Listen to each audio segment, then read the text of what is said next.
that predicts the property. In virtual screening, which is the discriminative AI, the predictive AI. So in this virtual screening, we start with a large diverse library of compounds that we can filter using a predictive model that has learned to predict what properties each compound has. And our predictive model has learned how to map the chemical space to the functional space. If the compound is predicted to have optimal property, we can carry it over for further experiments. And in generative AI, we start with the functional space. And that is in de novo drug design, we start with the defined set of property criteria that we can use along with the generative model to generate the structure of our ideal drug candidate. Our generative model knows how to map the functional space to the chemical space. And here in this picture, the vertical axis is ease of synthesizability, and the horizontal axis is the chemistry space coverage. And obviously, in the generative space, we cover more chemistry space. Which generative models are implemented to generate novel molecular structures de novo? Well, since the introduction of generative AI, there has been explosion in the number and variety of generative models that have been applied to molecular design. And these models vary in their molecular representation, architecture, and the type of molecular design problems they address. The most common type of representing molecule is the SMILE strings, a simple string-based representation that transforms a molecule into a sequence of characters based on predefined atom ordering rules. And alternately, the molecules are also represented as graphs in the neural networks with nodes and edges, which corresponds to atoms and bonds respectively. And in the graphical representation, the graphs which directly capture the connectivity between the atoms, whereas in the one-dimensional representation, the SMILE strings, this information must be inferred by the model. And you can see the various models that are listed in the center box, and the deep generative models for molecular discovery that can be broken up into different classes of neural network architectures, starting from RNN, the recurrent neural networks, variational autoencoder, generative adversarial networks, transformer, and hybrid models, and so on. And all of them are listed in the center box. And each architecture differs in the strategy it uses to learn the latent representation of the molecule. Between the years 2017 and 2022, there were many models, many architectures, many published papers, many review articles covering all these architectures. And this graph shows the relative frequencies of the various generative AI model architectures observed in the published literature between 2017 and 2022 and their chronological progression. As you can see, the three most popular generative AI methods have been the recurrent neural networks, variational autoencoder, and generative adversarial networks. Well, we have been exploring all these generative AI models for KRAS inhibitors, and we generated new molecules that could potentially target KRAS. Encouraged by this, we decided to shift our focus towards sickle cell disease, one of the major healthcare challenges in India. Sickle cell disease is an inherited blood disorder caused by a single point mutation in the hemoglobin gene, leading to the formation of abnormal sickle-shaped red blood cells. These sickled cells block blood flow, cause severe anemia, organ damage, and increase the risk of infections. In the central part of India, babies with sickle cell disease often require early and frequent blood transfusions due to severe anemia. The disease disproportionately affects tribal populations with 40% of females and 27% of males suffering from anemia. Currently, there is no definitive cure, and treatments focus only on managing symptoms. One promising strategy in modern drug discovery is PROTACs, or proteolysis targeting chimeras. Here, we can see the PROTAC molecules, which are made up of two parts. One, the pink triangle, which binds to the target protein, and the other, lilac square, that connects with the enzyme ubiquitin ligase, and a chemical linker which joins these two parts. The formation of a ternary complex, the target protein, PROTAC, and E3 ligase, this results in the tagging of the target protein with ubiquitin groups. This leads to the target's degradation in the proteasome.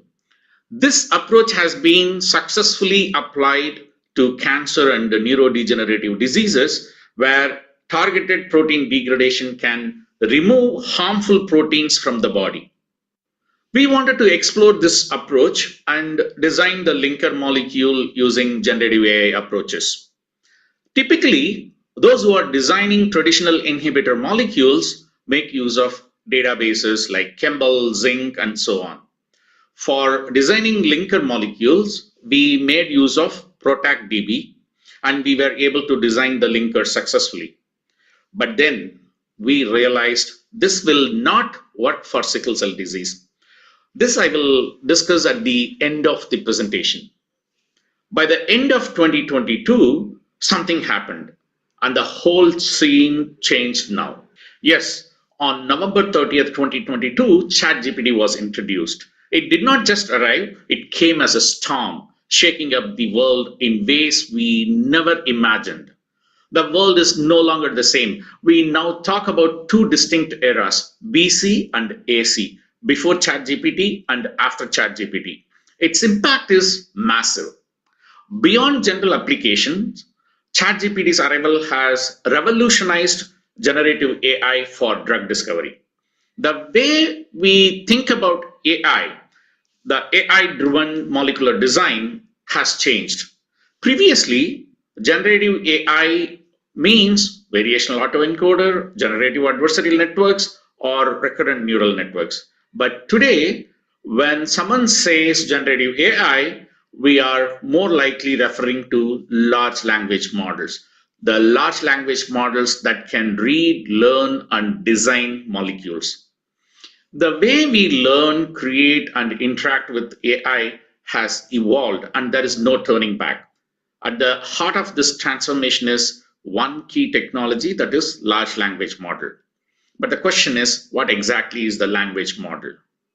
Well, the idea behind the language model is simple. Given a context, we want to predict the most likely next word.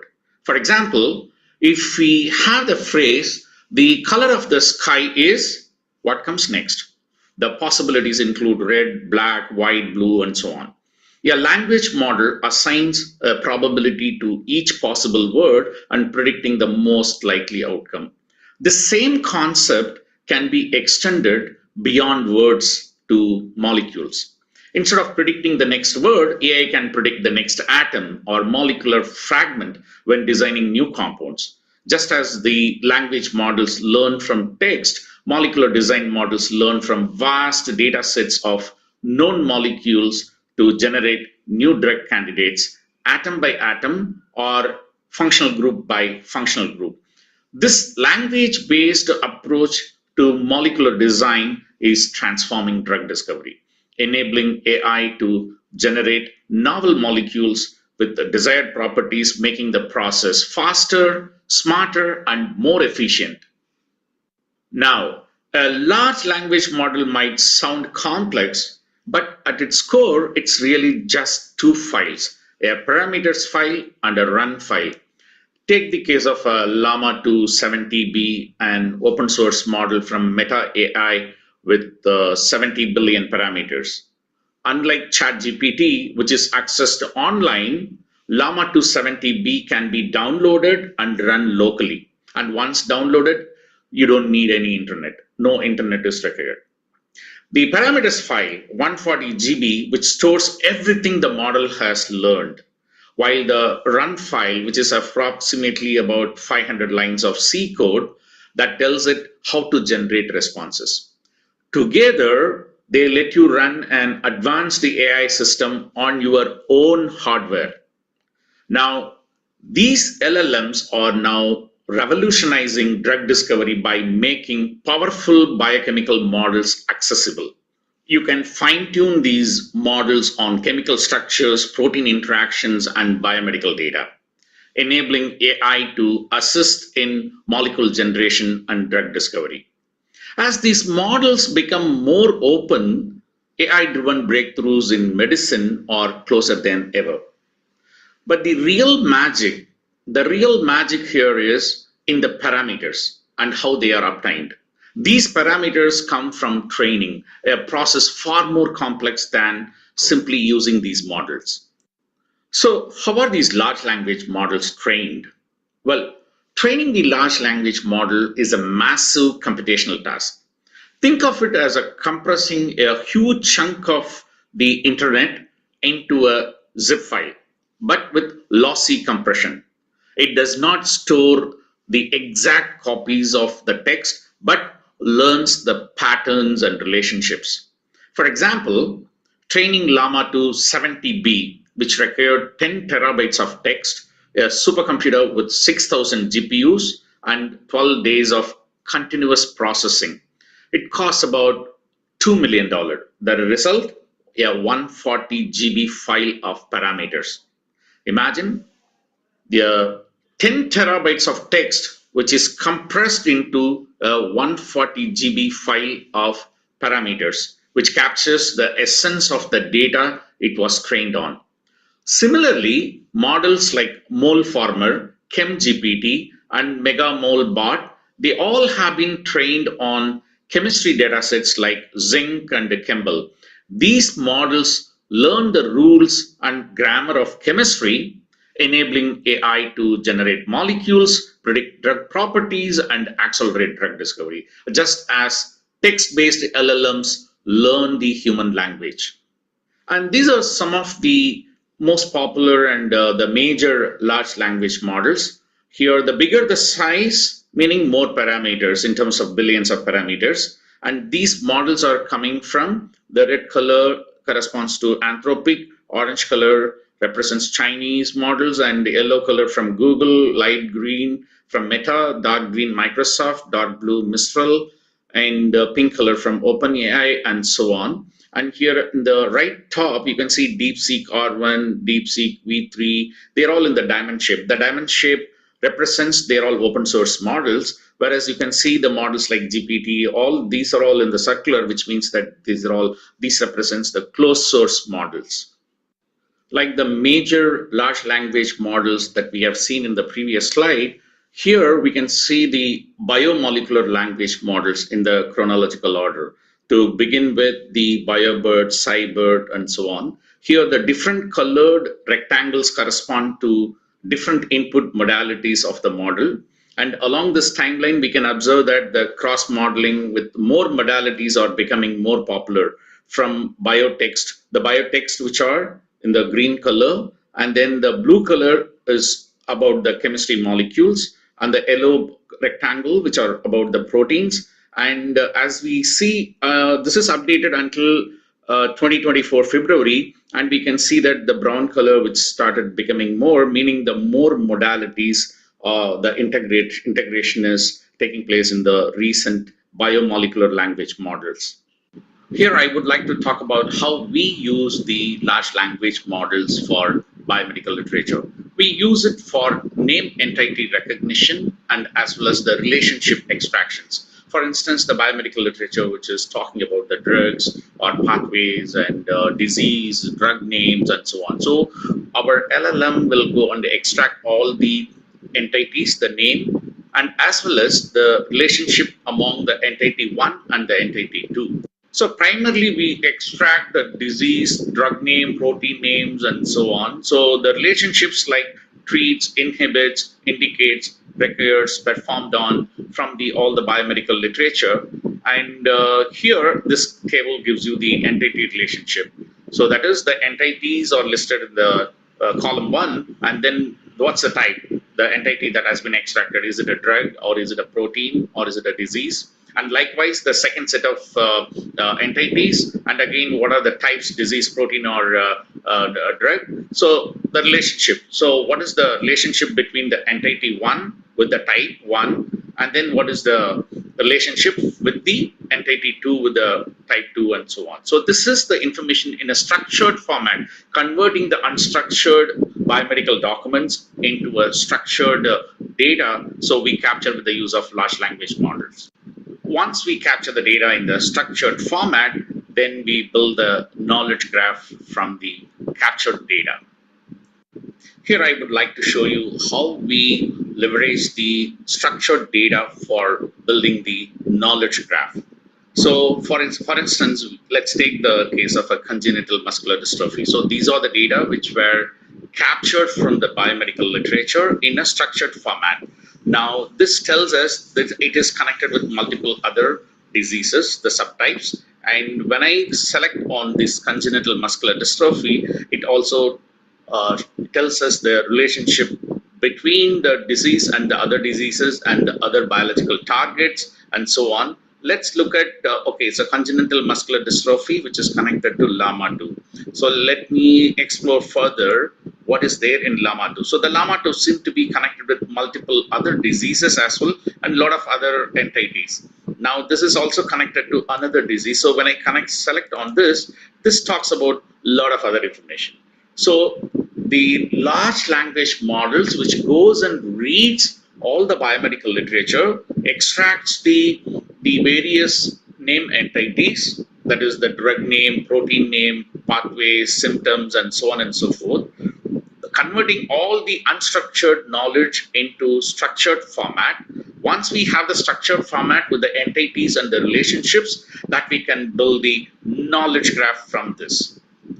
So let me again go back to where we are. So when I click back, so this is going to the LAMA2, and from here I can come back to the congenital muscular dystrophy. So this is one of the works that we are currently working, and it's not the end of it. So from here, we apply the regular traditional machine learning approach to validate the target identification. And this gives the complete workflow of knowledge graph and machine learning. So once we capture the structured data, the name, entity, and relationships from the biomedical literature, then we build the knowledge graph. Once we build the knowledge graph, then we pre-process the data. And as soon as that is done, then we do the traditional machine learning, starting from splitting the training and test sets, feature engineering, and building the machine learning models. With that, we do the predictions.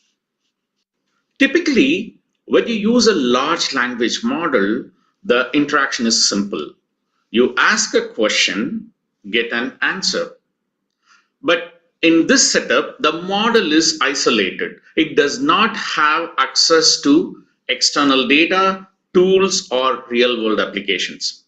To make these large language models truly useful for drug discovery, we need to go beyond the simple question and answers. This means connecting large language models to biochemical and clinical databases for real-time insights, integrating artificial intelligence with lab automation to design and test molecules efficiently, giving models access to specialized drug discovery tools like molecular docking and synthesis prediction, and enabling memory and iterative learning. So the AI can refine drug candidates over multiple steps.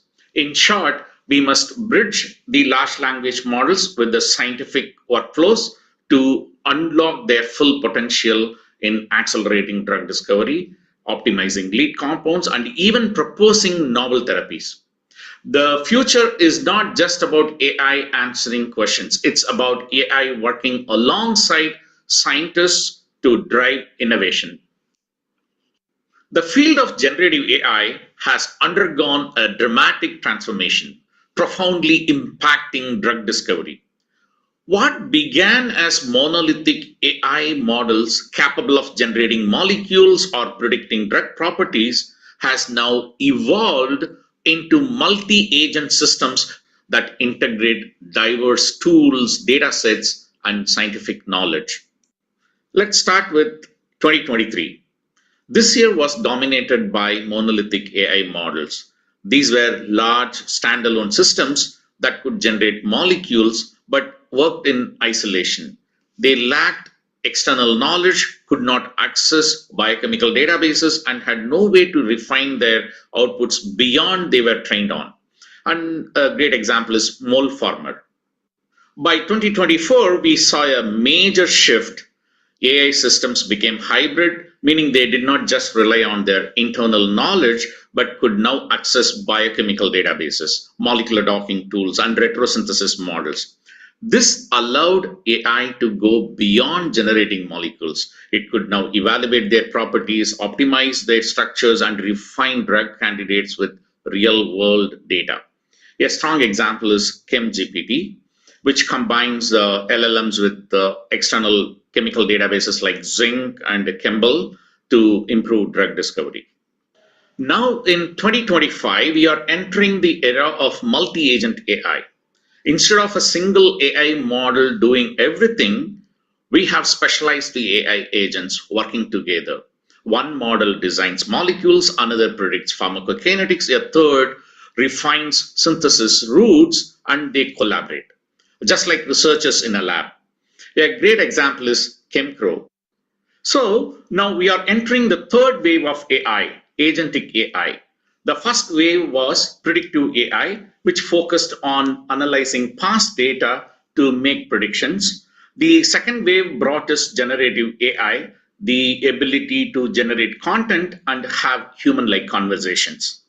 Now, in this third wave, agentic AI can plan, take action, and even revise its own approach to improve results. Let us dig deeper in what is an agent. Let us assume we start with a question. We send this question to an agent. In the agent, the decisions are made by large language models. Then the agent decides on an action to take with a set of tools that are available. We run that action and we get the response from the tool. We use that response as an observation to feed to an agent. The agent then continue to choose another action, choose another tool and get the response from the tool, get another observation from the tool. Use these to produce at the end the final output. Here is the agent's architecture and environment components. The agent, as you can see, there are four modules: memory, reasoning, planning, and profiling. And the large language model, the LLM, sits at the center, is like a brain, and decide which action should be executed. The agent continuously receives observations from the environment and decides which action should be executed to complete the task given to it. This action is executed by calling a tool from the environment. After the action is executed, an observation is produced and fed back to the agent.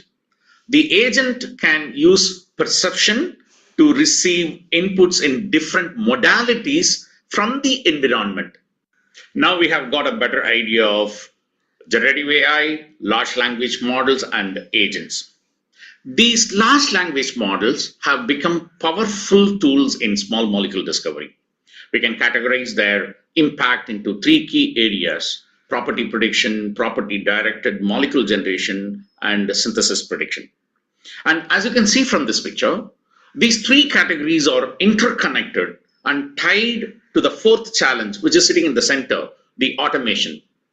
And here the property prediction is the first step, determining whether a given compound has the right characteristics for a specific application. Then the property directed molecular generation takes this further by designing new chemical structures that meet desired profiles, optimizing for potency, safety, and effectiveness. Then the synthesis prediction, which determines the best way to synthesize the molecule using readily available, cost effective, and non toxic starting materials. Now we need to accelerate this process. To accelerate this process, autonomous AI agents, which connects all these models with additional tools, enabling the rapid and intelligent exploration of vast chemical spaces and bringing us closer to faster AI driven drug discovery. transformers. If there is one technology that defines the rise of generative AI, it is the transformer. This single breakthrough has transformed the entire field of AI, making everything from ChatGPT to AI driven drug discovery possible.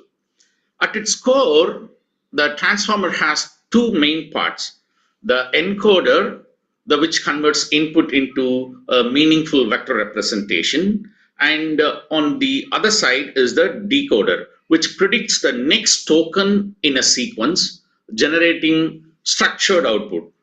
Now, on the right side, now we see three key transformer types and their role in chemistry and drug discovery. The first one, the encoder decoder transformers. Here, both the encoder and decoder are involved, which traditionally used for translation tasks.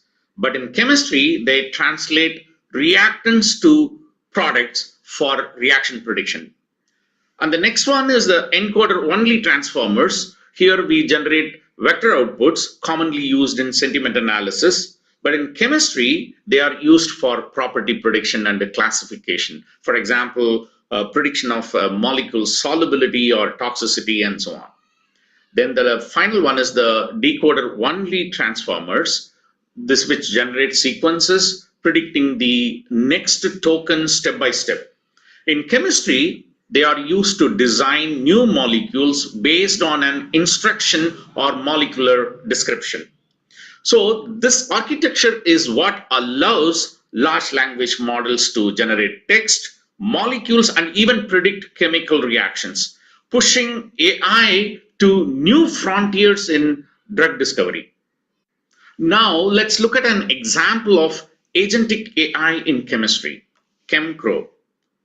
Unlike traditional AI models that just generate text, ChemCrow is an autonomous system that can plan, take action, and refine its approach.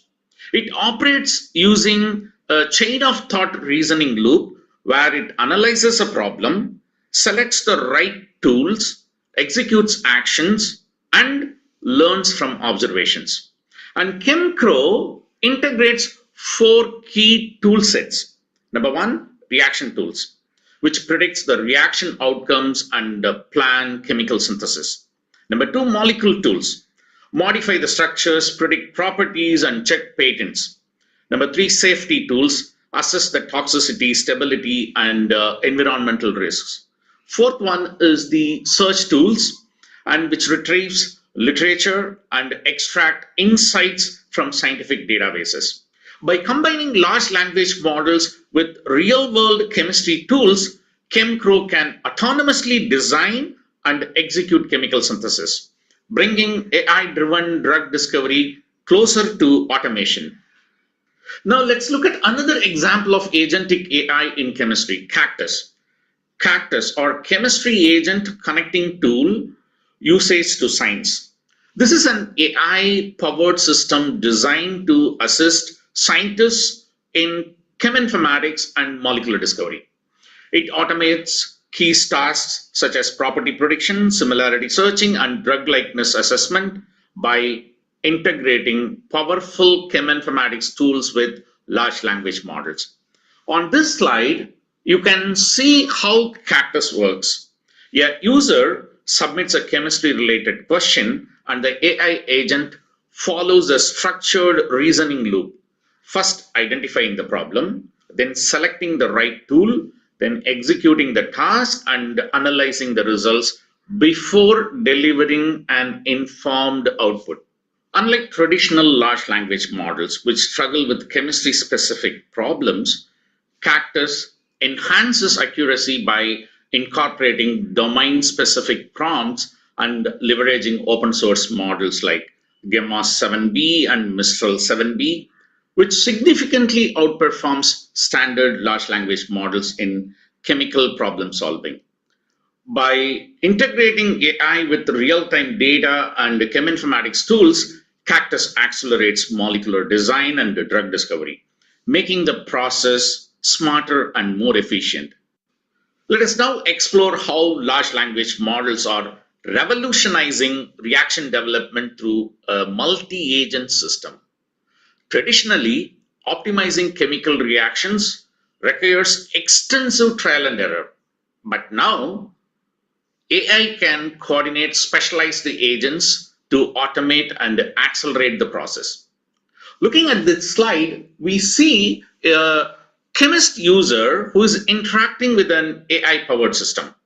The user describes a reaction task in natural language, and the system activates a set of specialized LLM agents.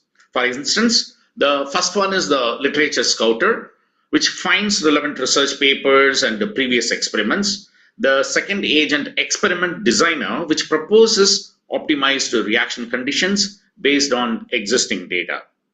Then the third agent, hardware executor, which is interfaced with the lab automation to carry out experiments. Then spectrum analyzer and the separation instructor. So this evaluates reaction outputs and purification strategies. And finally, result interpreter that extracts insights, refines models, and guides the next steps. So each agent plays a specific role, working together to reduce human workload while keeping the chemist in control.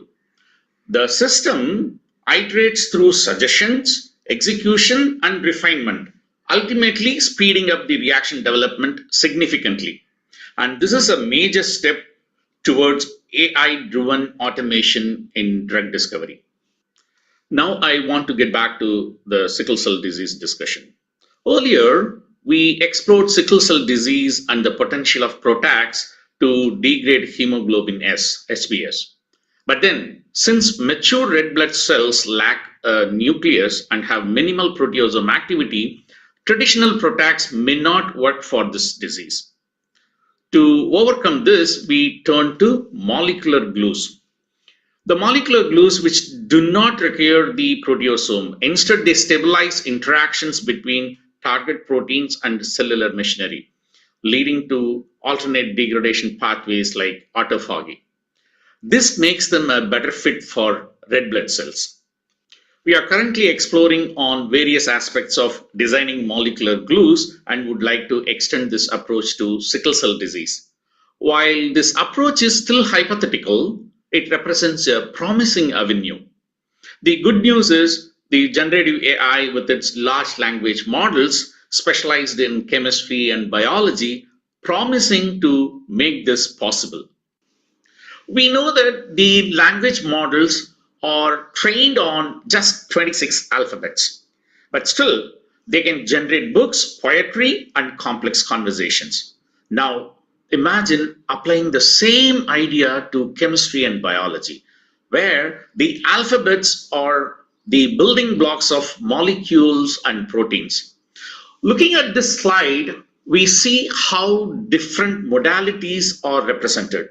Here, the text written using letters and words, molecules represented in 1D smiles, 2D molecular graphs, and 3D molecular conformation, and the proteins made of just 20 amino acids, but their function depends on how they fold into 3D structure.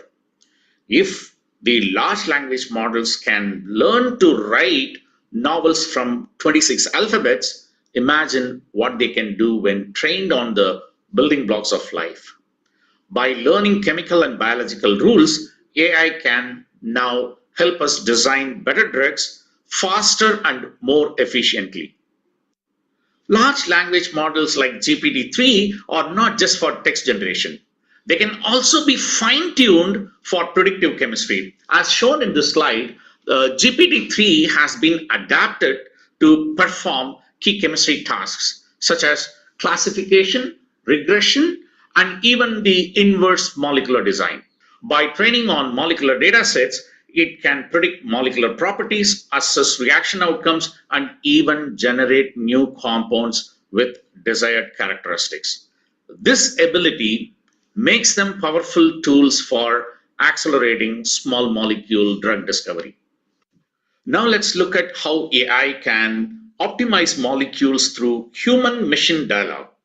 Here, LLM is fine-tuned on chemistry data, allowing scientists to have a conversation with the model to modify the molecular structures.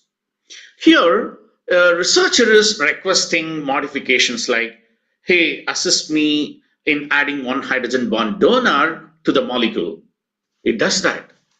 Then we ask it to continue the optimization of the molecule, but then the molecule should have the log p values between 3 and 4, and it is doing the same modification. Now we are happy with that molecule, and we want more. We want the AI to generate two more molecules, but then that should meet our requirements as well. And it is producing two more molecules meeting our requirements. This dialogue driven approach combines AI efficiency with human expertise, making drug discovery faster and more precise. For decades, drug discovery relied on trial and error. Then came the DMTA cycle, design, make, test, analyze cycle that improved efficiency. But it still depends on human intervention. Now, with the self driving labs, we are moving towards full automation. These labs integrate machine learning, robotics, and real time data analysis to optimize drug discovery with minimal human input. By automating synthesis, purification, and testing, these self driving labs accelerate research and reduce costs. In summary, drug discovery has transformed over time, adapting to new technologies to improve efficiency. It began with in vivo studies, relying on animal models, then shifted to in vitro experiments using test tubes and cell cultures.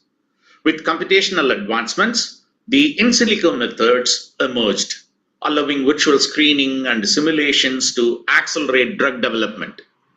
Now we are entering the new era, the in machino era, where AI driven drug discovery integrates large language models and automation into the DMTA cycle, design, make, test, analyze.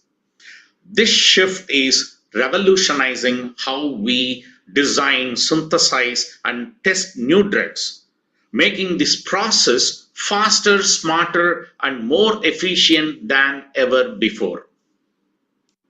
That's all I wanted to say. Now, I would like to leave you with a glimpse of our campus. This is Arupadai Veedu Medical College and Hospital, where we established the Center for AI in Medicine last year. And our campus is part of Vinayaga Missions Research Foundation with the campuses across Chennai, Salem, Puducherry, and Karaikal, fostering innovation in medical research and education. With that, thank you very much.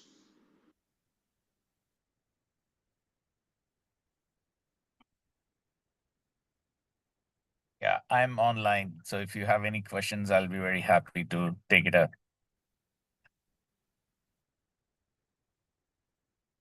Thank you, sir. Participants, if you are having any question, you can ask sir now. And you can use the chat box and you can put those questions as well.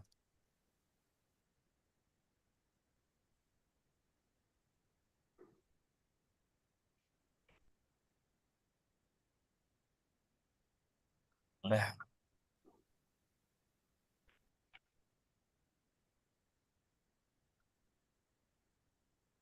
Is that a comment? Practical application of AI in pharmaceutical sciences. Yes, sir.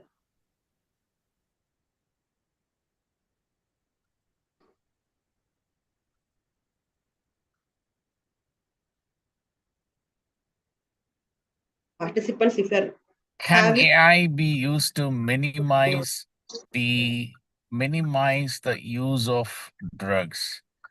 To minimize the use of drugs. Can AI be used to minimize the how practical is AI which is used in drug discovery?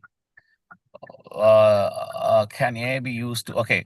So let me take up this question. So how practical is AI which is used? How practical is AI which is used in drug discovery? Well, okay, let me answer this. So when you are dealing with millions of possibilities, it is humanly impossible for us to take a a better decision. So when will you be able to take a better decision? When you are working in an information-rich environment. And say, for instance, I can give you an example, the Raynaud syndrome. Raynaud syndrome, which means the discoloration of fingers. So the fingers become pale. There was a librarian who was just glancing through all the books. So he found that there is a connection between the Raynaud syndrome, which is basically change in viscosity of blood, and it's due to the viscosity or change in viscosity of the blood. And the next time, after a couple of months, he's just read that the change in viscosity of blood can be altered by fish oil. Just by connecting these two dots, now we have FDA has approved the fish oil is the remedy for Raynaud syndrome. Now, this is by chance this has happened. Now, already there is a billions of pages of useful information. Humanly, it is impossible for us to master all of them. And every single day, there are 10,000 journal articles which are getting published in the field of medicine. It will not be possible for us to, humanly digest every possible medical knowledge. So this is where AI has to help us in making the decision, a smart decision. So it is not that just AI to give the drug. Even see, the drug discovery is many milestones. Even if it helps us to push the milestones from 1 to 2, 2 to 3, that is a huge impact. And it is not that AI has to always give us success stories, but it also helps us to fail us faster. In what I mean by that is, if you fail faster, you fail cheaper. In other words, the drug discovery has 10 different stages. And by the time you reach the stage 7, and if you realize that you are going in a wrong direction, the AI could alert you at the stage 2 itself, hey, you are moving in the wrong direction. So that itself will save you hundreds of millions of dollars. So every single drug discovery program is about $2.6 billion, and it takes about 15 years. And the expectations out of AI is, can this minimize the number of years from 15 to 5 years or 6 years? So each one is, and then there are already the success stories are that we are already started to see in the market. For example, you should look at some of the success stories of companies like Insilico Medicine. And then you can see the Recursion Pharmaceuticals. And now the Google also, given the success, Google is investing heavily on isomorphic labs. You should look at these companies. And In-Sitro, the founder is Daphne Kohler. She is the founder of Coursera as well. So you can see many success stories and these pharma industries are bringing. And also the success stories that you can see from the clinical trials point of view as well. So there is a plenty of things, plenty of ways. It is not just one area which is the AI is contributing at various stages, like starting from the target identification, target validation, hit identification, lead identification, lead optimizations, preclinical and clinical stage 1, 2, 3, and even after the drug is released into the market, the pharmacovigilance, like what are the side effects and so on. So there is a plenty of areas with which the AI could be used. Success rate of drug discovery using AI. Well, this is a fantastic question. So I should say that success rate of drug discovery using AI. I told you already, the drug discovery, it takes about 15 years. And now the current form of AI, the agentic AI, is not even 1 year old. And the generative AI that we are talking about, which is not even 3 years old. Then the traditional AI that we have been talking about, the success, the performance, which is not more than 7, 8 years. But then we are talking about drug discovery, which is 15 years.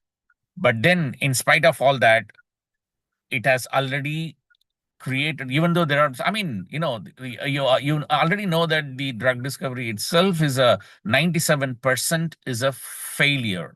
Less than 3% or maybe less than 1% is a success out of every million possible compounds, one of them reaches the market. So we already have a huge failure rate. So from that angle, if you look at it, whatever that we are seeing already in the market in the last 2-3 years, the compounds which are moving from one phase to the next phase, the stage 3 to 4, it'll take another 5 to 6 years to see them in the market.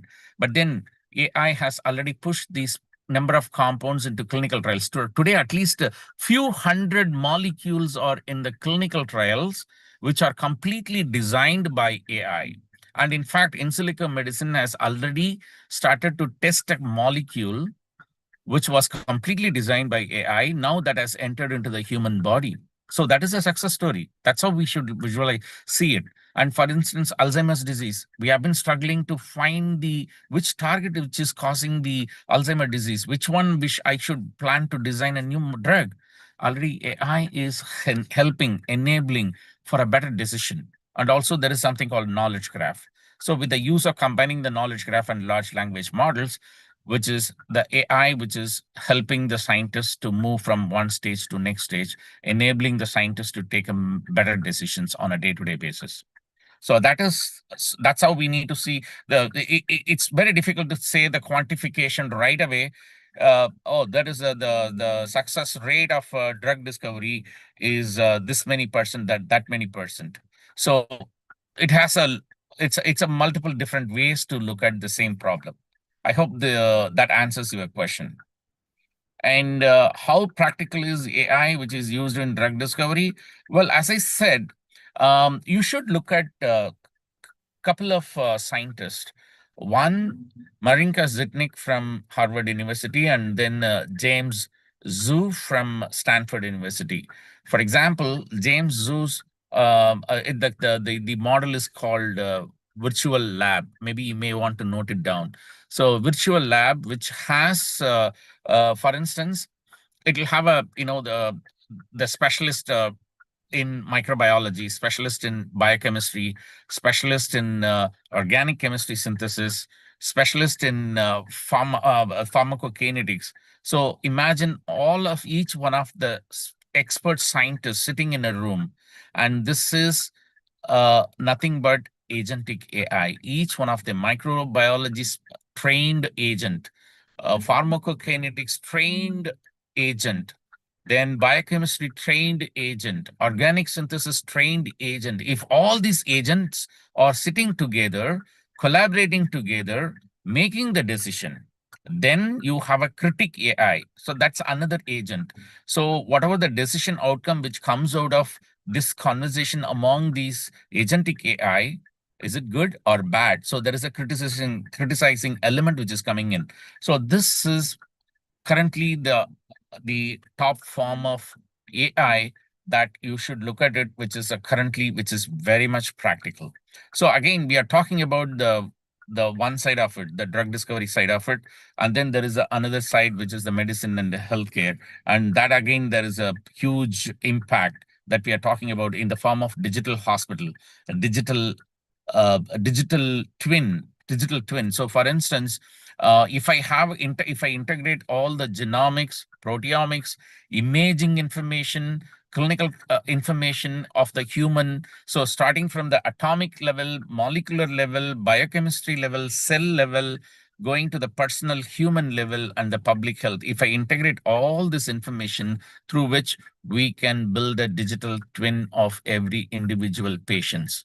And if I put this digital twin in the cloud, and when I can replicate hundreds of such digital twin, and when I have a digital medicine, and when I can do the clinical trials with the use of digital medicine with the digital patients, so this will help us to do the personalized medicine. And this is going to be the future of digital hospital. So we are already started to see where this field is heading to. So it is extremely difficult to quantify at this moment. We are too early to make any quantification on every one of these aspects. So now, can AI be used to minimize the use of drugs? Well, this comes under optimization, and I hope, I mean, keeping that in mind, I'm hoping that you have asked this question: can AI be used to minimize the use of drugs? So obviously, this is again a sort of a personalized medicine. In some of, for instance, this is a very interesting question, and also, so for instance, the urine infections. Um, Currently, the way that we are diagnosing and so on and so forth, which is not very efficient. Now, with the use of microscopic information, when you are applying the AI, when you are building a foundation models with the use of entire microbiology knowledge, and with the use of that, when you are analyzing the microscopic images, and then combined with all the urinal testing, you can minimize the amount of antibiotics that we are taking right now, because this is in India, this is one of the major issue in terms of the what is that, AMR, the resistance, the antimicrobial resistance is one bigger issue. So this is, the AI is enabling. In fact, we are writing a proposal on the same, and how do we build a foundation model which can enable us to take a better decisions in terms of the consumption of the drugs by a patient. Yes, the answer is, can that? Yes, the answer is yes, and that is the explanation. Let me see if there are any other questions. Oh, there are quite a few. Can you elaborate more on knowledge graph and LLM integration in the medical field? Oh, wow, that's interesting.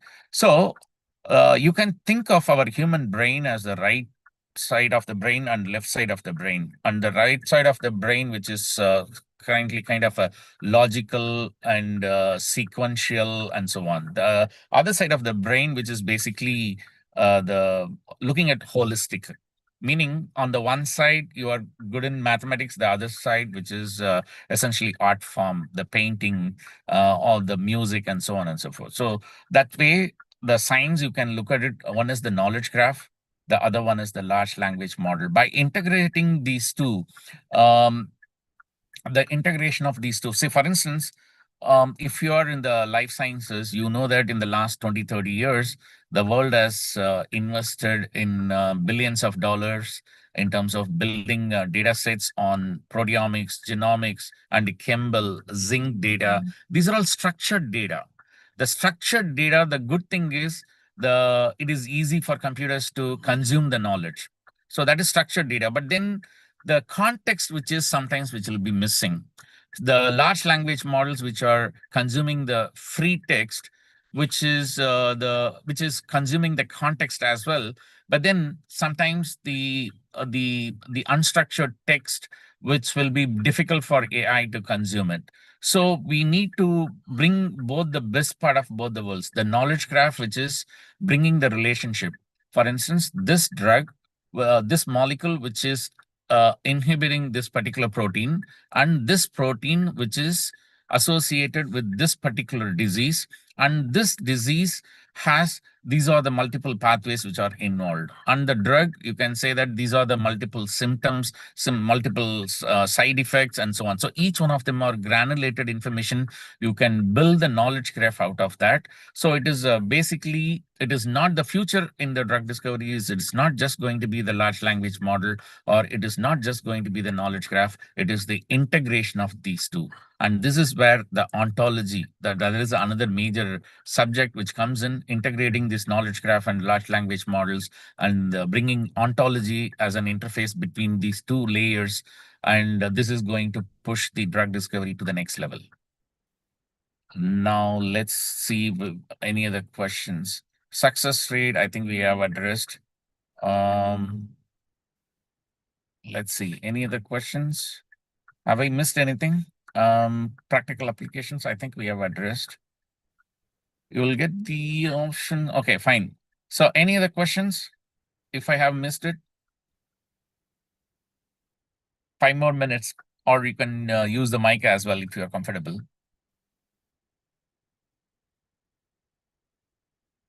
Any other questions? I guess things are pretty self-explanatory to all of you.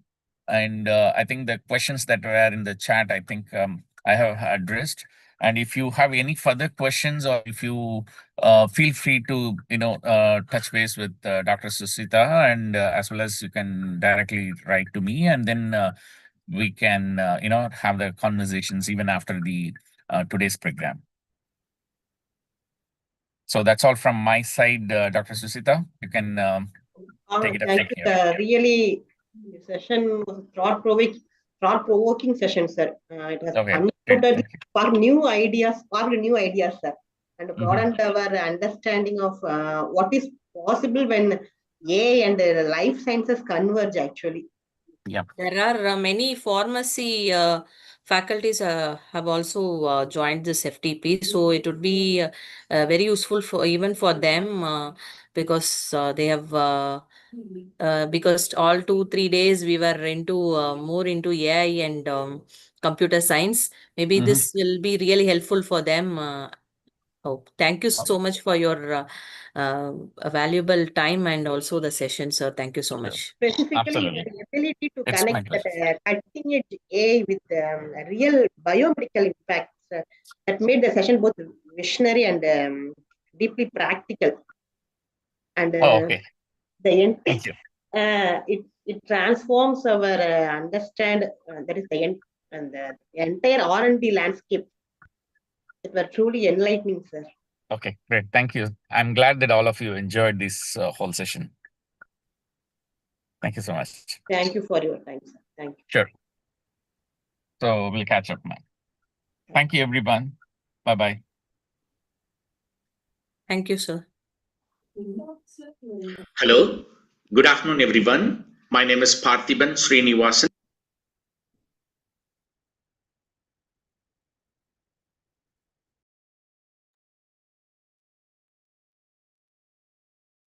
Thank you, sir, for your valuable presentation. Now I invite Mr. Sendil Kumar, Assistant Professor, Department of Computer Science, School of Arts and Science, to introduce our next distinguished speaker, Dr. K. Maran, Director, Professor, Sri Sai Ram Engineering College.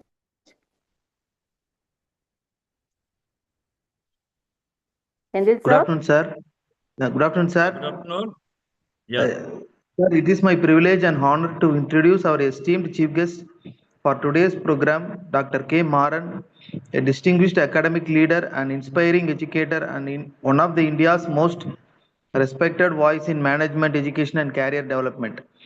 Dr. Maran currently serves as the professor and director of the Sri Sai Ram Institute of Management Studies, the Sri Sai Ram Engineering College, Chennai, where he also leads the Entrepreneurship Development Cell with an illustrious career spanning 30 years of teaching and 18 years of research and 14 years of training and consultancy. Dr. Maran has shaped the academic trajectories of countless students and professionals. He is a prolific scholar, having published more than 225 articles in reputed national and international journals and authored and edited 20 books in the field of management. As a research supervisor, he has guided 46 PhD and 65 MPhil scholars, contributing profoundly to the academic community. Dr. Maran's influence extends far beyond the classroom, with more than 1,000 television programs focused on youth development and career guidance and career counseling delivered over 2 lakh students worldwide. He is widely regarded as a trusted mentor and thought leader on education, employability, and personal development.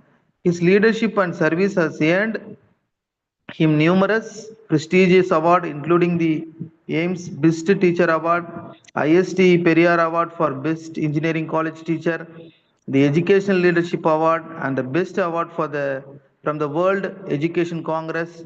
He has delivered keynote speeches and chaired sessions over 240 conferences across India and abroad, including Malaysia, Singapore, Dubai, Sri Lanka, UAE, Bangladesh, Nepal, and Zambia. Dr. Maran is also a sought after trainer and consultant for leading organizations such as NLC India Limited, the Tamil Nadu Police Training Academy, and Sri Lanka Administrative Service, where he has conducted programs on leadership, motivation, and emotional intelligence and human behavior. In every role, he assumes as an academician, researcher, administrator, media expert, and mentor. Dr. Maran exemplifies excellence, dedication, and service. Please join me in welcoming our chief guest, Dr. Maran, a visionary leader, educator, celebrated scholar, and an inspiration to thousands. We welcome you, sir.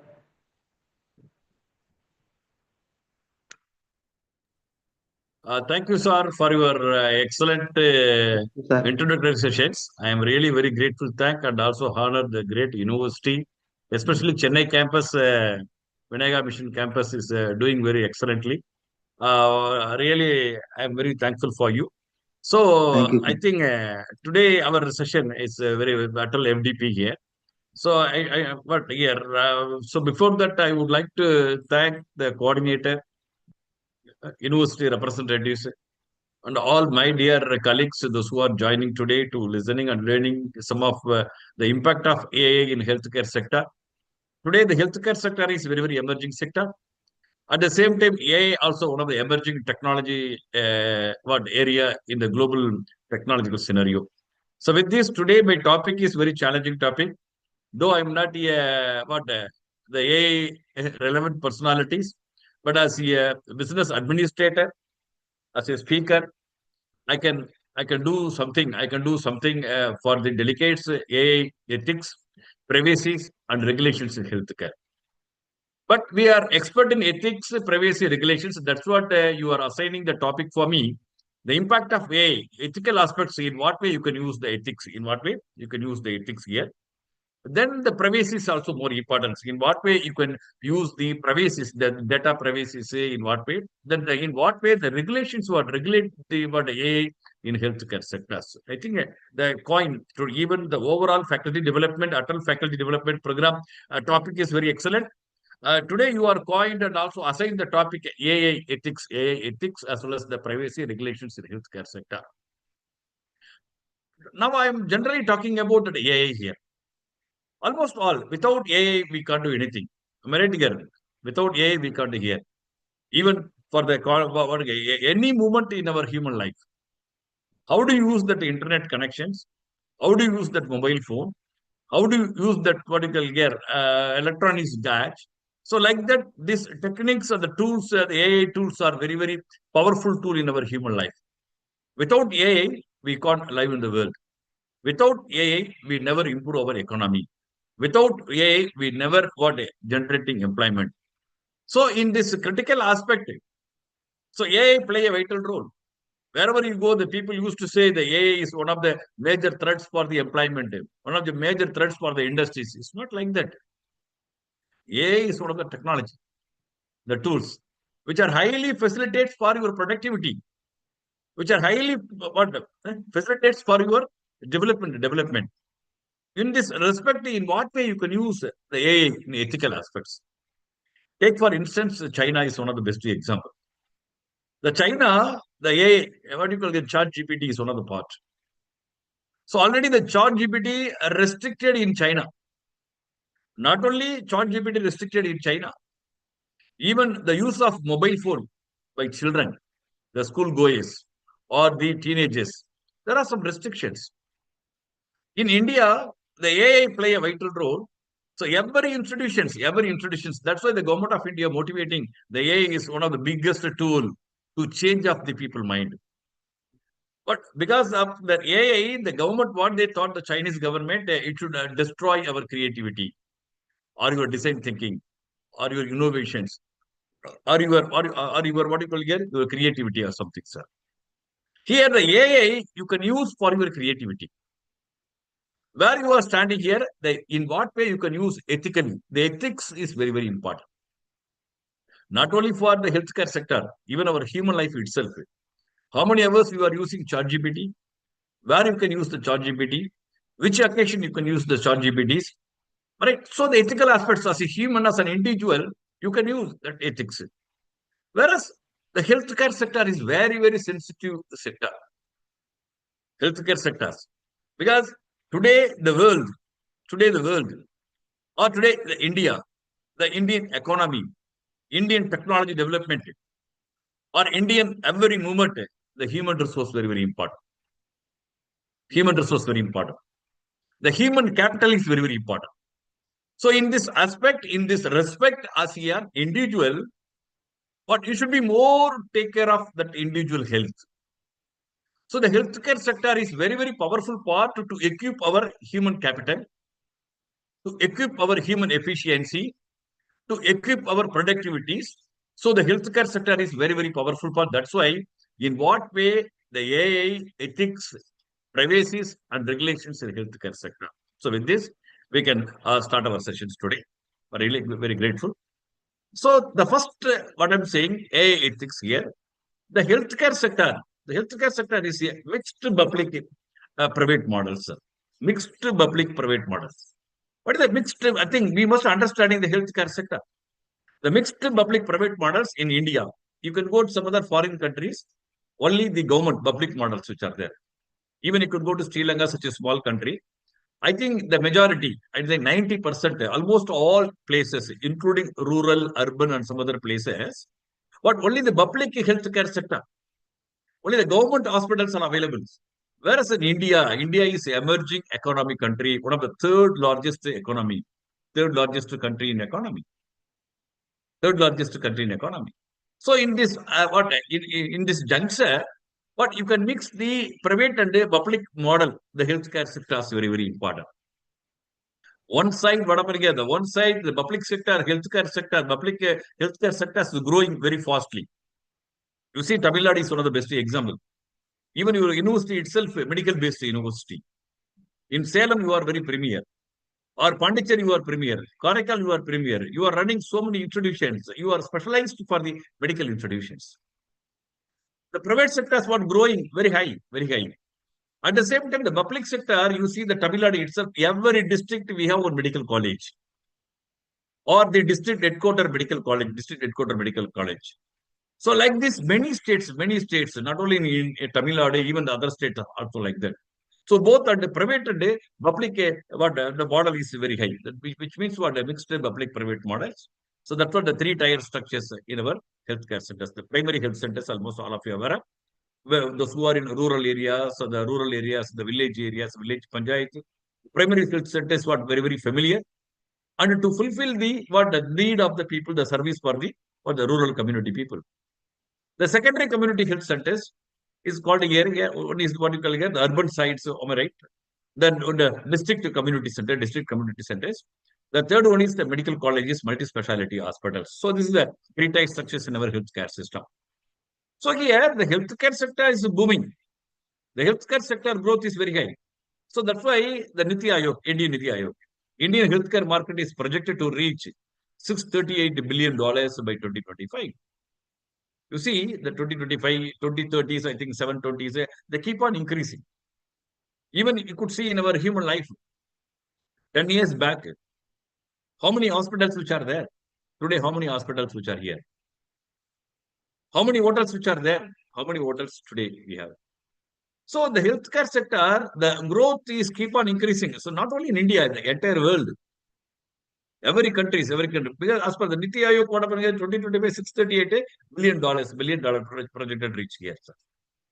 The Indian AI healthcare market size, 2032, $17.75 billion.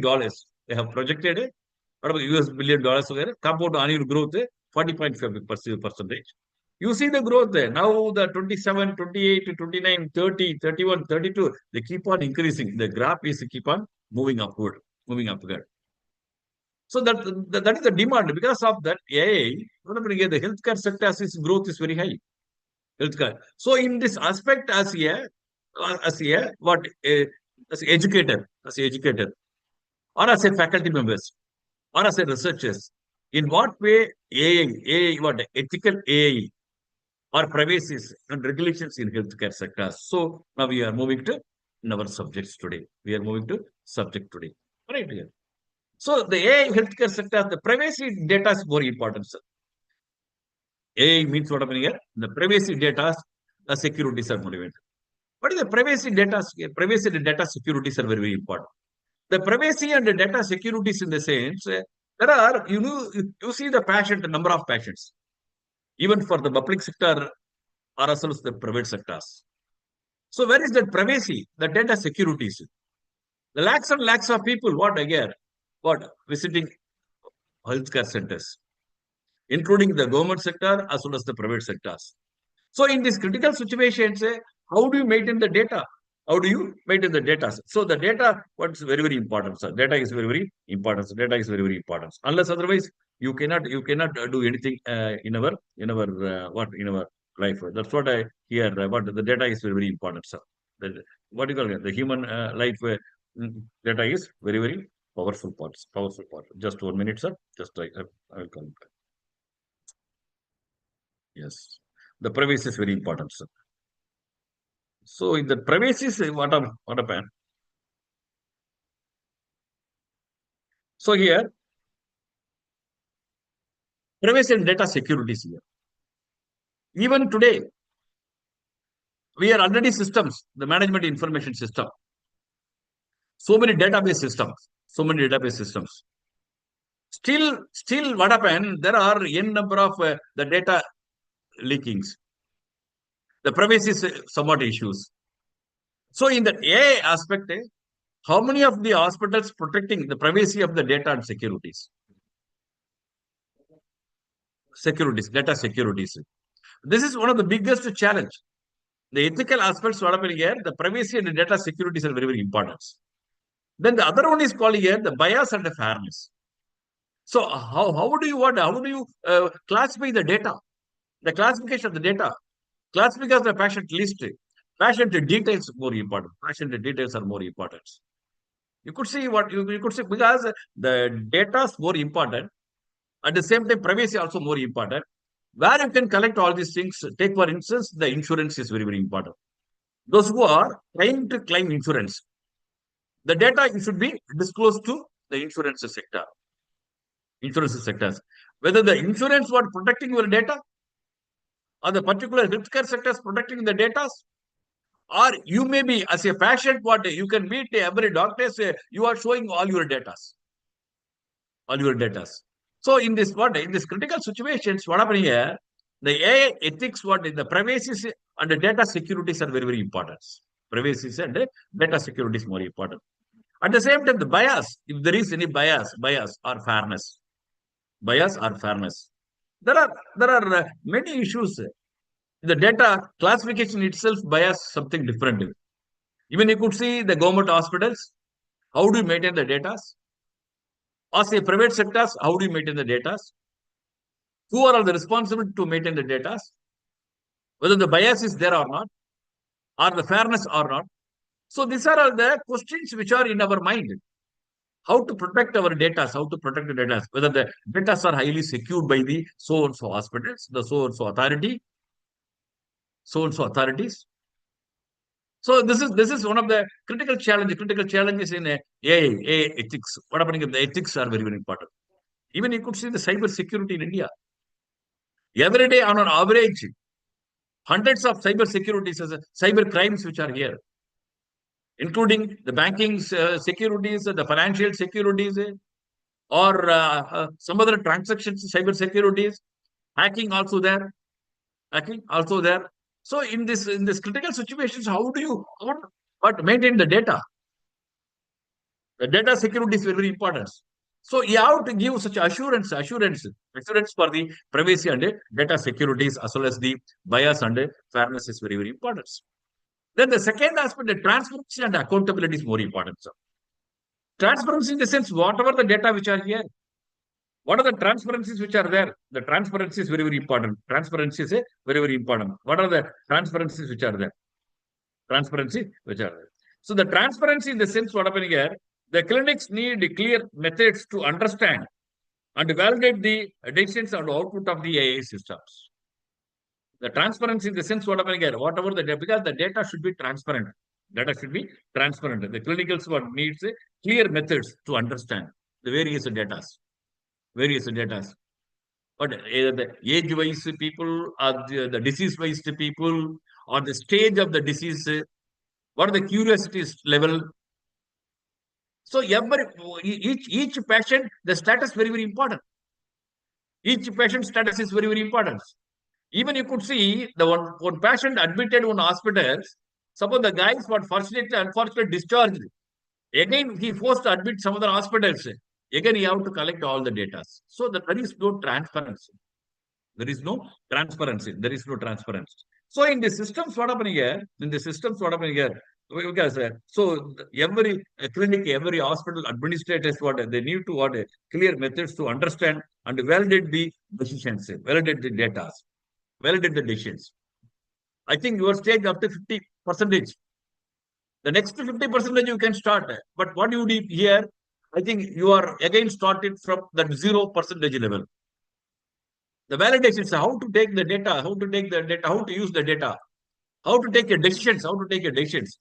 According to the data, according to the stages, That's what the transparency or transparencies in the data is something different. Transparencies. Whereas in AI, the transparencies which are possible.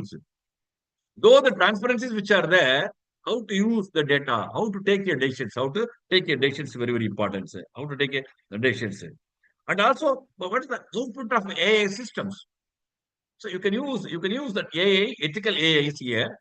But the output of your AI systems, output of your AI system is very, very important. Output of your AI system, which means the transparency is very, very important. Wherever you go, the transparency and the governance is very, very important.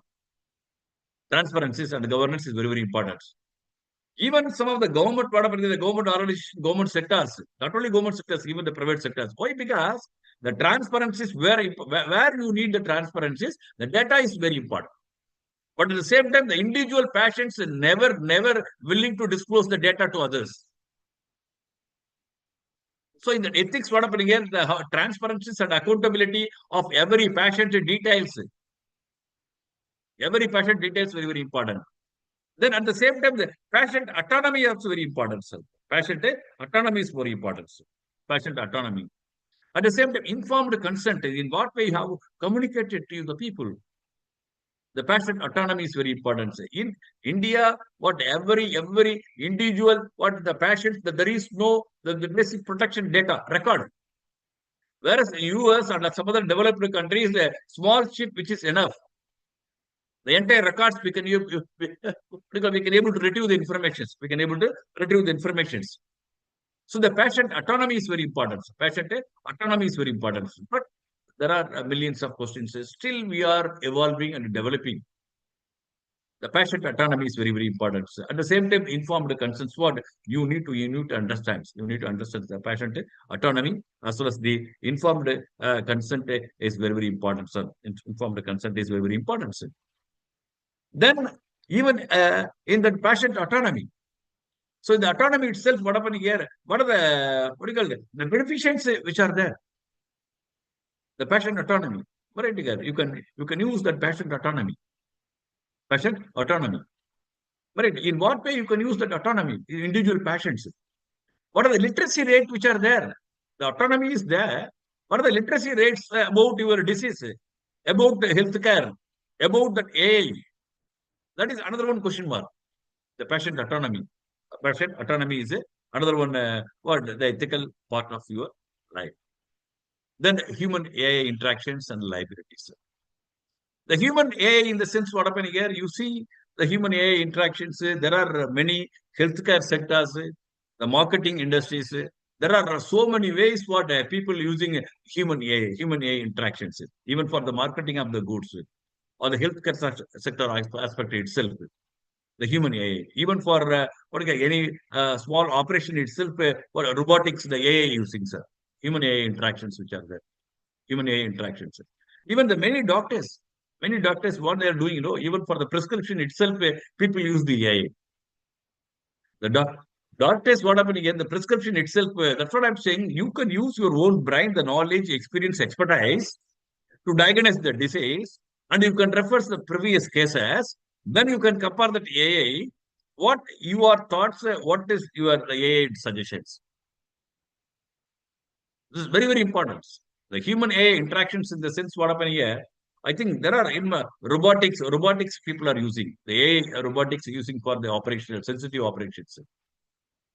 The time, cost, energy, efficiency, accuracy. So the different aspects we are using that AI, the human AI interactions. At the same time, we should be more liable. The liability is very, very important. The liability. If there is any negatives which are there, any negative issues or negative problems against that human, against that patient, the liability is more important. The liability is more important. That's what the human AI interactions are very, very powerful part. Human AI interactions, how to use the human AI interactions. Human AI interactions very important. Human AI interactions very important. Human AI interactions very, very important. Right. Then the liabilities. The liability is very, very important. Sir. Liabilities about who are the major responsible people. Even today, the e-commerce. Today, we are talking about almost all e-commerce business, online business. If there is any issues or the small issues, even the delivery itself or the product accuracy, the product issues, some things, who are the major responsible, still there is no regulations. I think here you are talking about the regulations, AI regulations. Who are the authority to regulate all these things? Who are the authorities? Here, who are the liabilities? Who are the liabilities? Either the healthcare, the particular hospital is liability, the doctor is liability, the diagnostic people is liabilities. Who are the responsibles on behalf of a government? Who are the responsibilities? Who are the responsibilities? So there's so many things. What happened here? We need to discuss all these things. We need to discuss all these things. That's what the human AI interactions as well as the liabilities. So these are all the AI ethics. Then the AI privacies. The privacy in the sense what happened here? The vast data collections. Vast data collections. From where you are collecting data? So I think the AI. I think even you can give some data so that is part of the data. You are given some of data. You are given some of input. Whatever the inputs you are feeding into the AI or ChatGPT, that is the data. So here the lakhs and lakhs. India is highest populations in the world. Number one population country, thick population countries. At the same time, what are the medical devices, medical systems, healthcare development, the budget for the healthcare sectors, budget for healthcare sector, even the individual awareness about the health, There are a number of questions in our mind. The vast data collections, where you are collected, because the data collections are very, very high. Data collections are very, very high. You see, what do you call the district headquarters, every government hospitals. How many thousands of patients they are visiting every day? Outpatient also there, that in-house patient also there. Then the disease device patients also there. Ortho one side, gynecology other side, child development other sides, surgeries other one side. So there are n number of specialties. Whatever you are collecting the data, the vast data collections. In this vast data collections, what happened here? How do you privacy all these things? How do you protect all these things? How do you protect all these things? The vast data collections are very, very difficult task. Very, very difficult task. In this vast data collections, you need to be more addressed. How to maintain the data? How to safeguarding of the data? How to safeguarding the data, the vast data collection. Because take for instance, a small hospitals, the private sectors, there the infrastructure is more important. Not only the implementation of the AI, not only implementation of the AI, even for the other devices more important. IT-based infrastructure more important. IT-based infrastructure is more important. So that's what I'm saying. The vast data collections from different field, different sources, different patients. How do you maintain all these things? How do you maintain all these things? The vast data collection is very important. Then the identifications, the risk. I think in the data collection itself, you may identify what are the risks which are there. You can identification of the risk, re-identification is more important. Re-identification is more important. How to re-identify the risk? I think risk is always there. When you are using the systems, when you are using vast data, the risk is always there. You can identify re-identification of the risk. Again, where are the problems which are there? Again and again problems where it is the possible. You can maintain the data. What happening here? Because there are a number of issues in our healthcare sectors. Patient X, patient Y. Instead of patient X, people using patient Y records. Patient Y records. Because you could simply change the record, the entire history might be changed. When the entire history changes, the process for the operations, process for the further the prescription, something different. There, the consumer awareness is very less. Consumer awareness is very, very less. So that's what the re-identification risk is very, very important. Re-identification is what you must identify the what you call re-identifications in your cases. In your cases, very, very important. The vast data collections. You see the data. You see the data.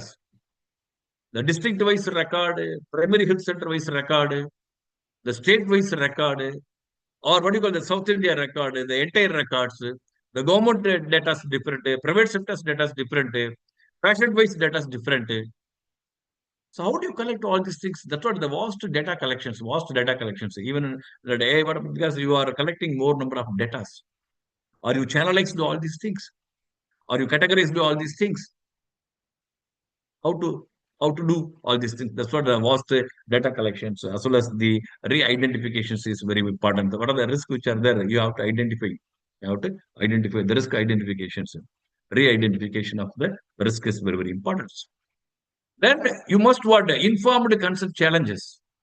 Informed consent challenges. So where it is a possible say when you are using technologies. So whether you are passing correct informations to the patient, whether you are passing the correct information of the challenges which are there. Right. So the AI, what happening here? You can use all these things. What happening here?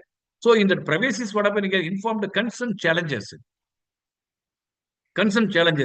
How many hospitals really disclose about that patient status? Those who are in ICU.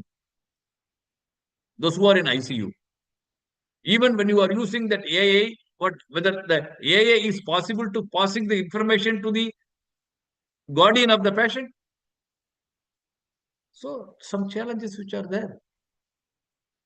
Informed consent challenges, I think whether you are informed the consent challenges, I think what is the survival of the patients today.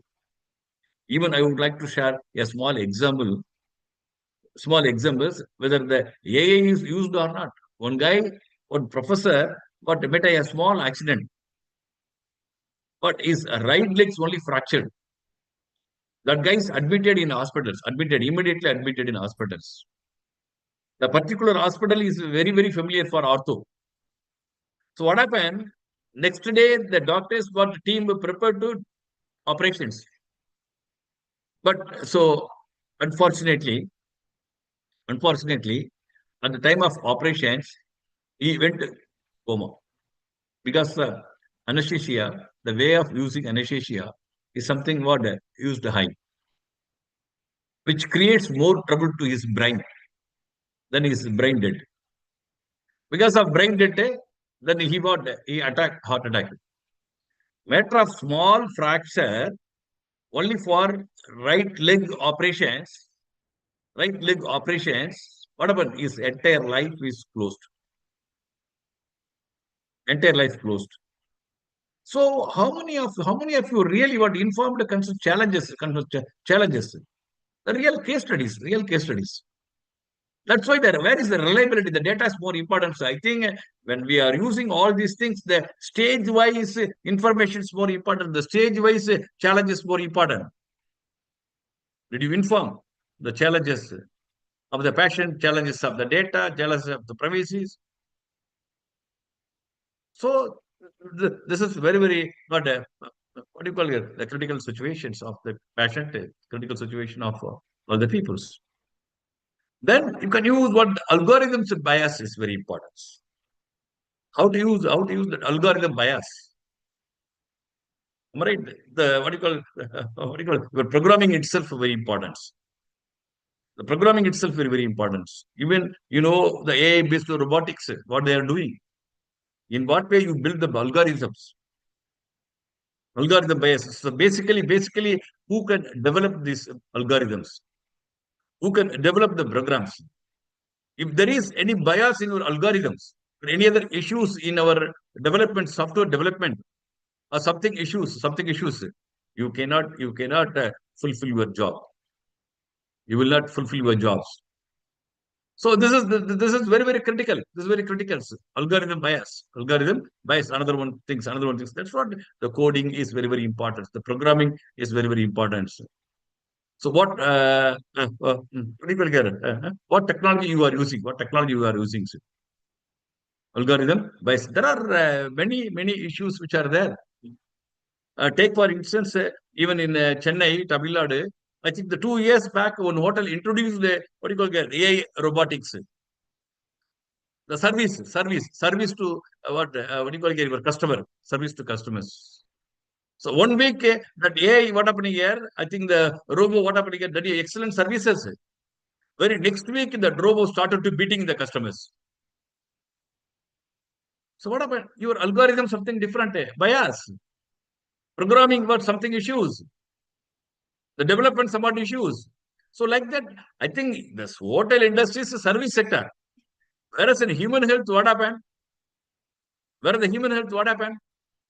You cannot predict. You will not predict. So you should be very cautious. Very cautious in that. What in AI? That's what I'm saying. AI ethics and privacy. AI ethics and privacy is very important. So that's why. So like this, many cases.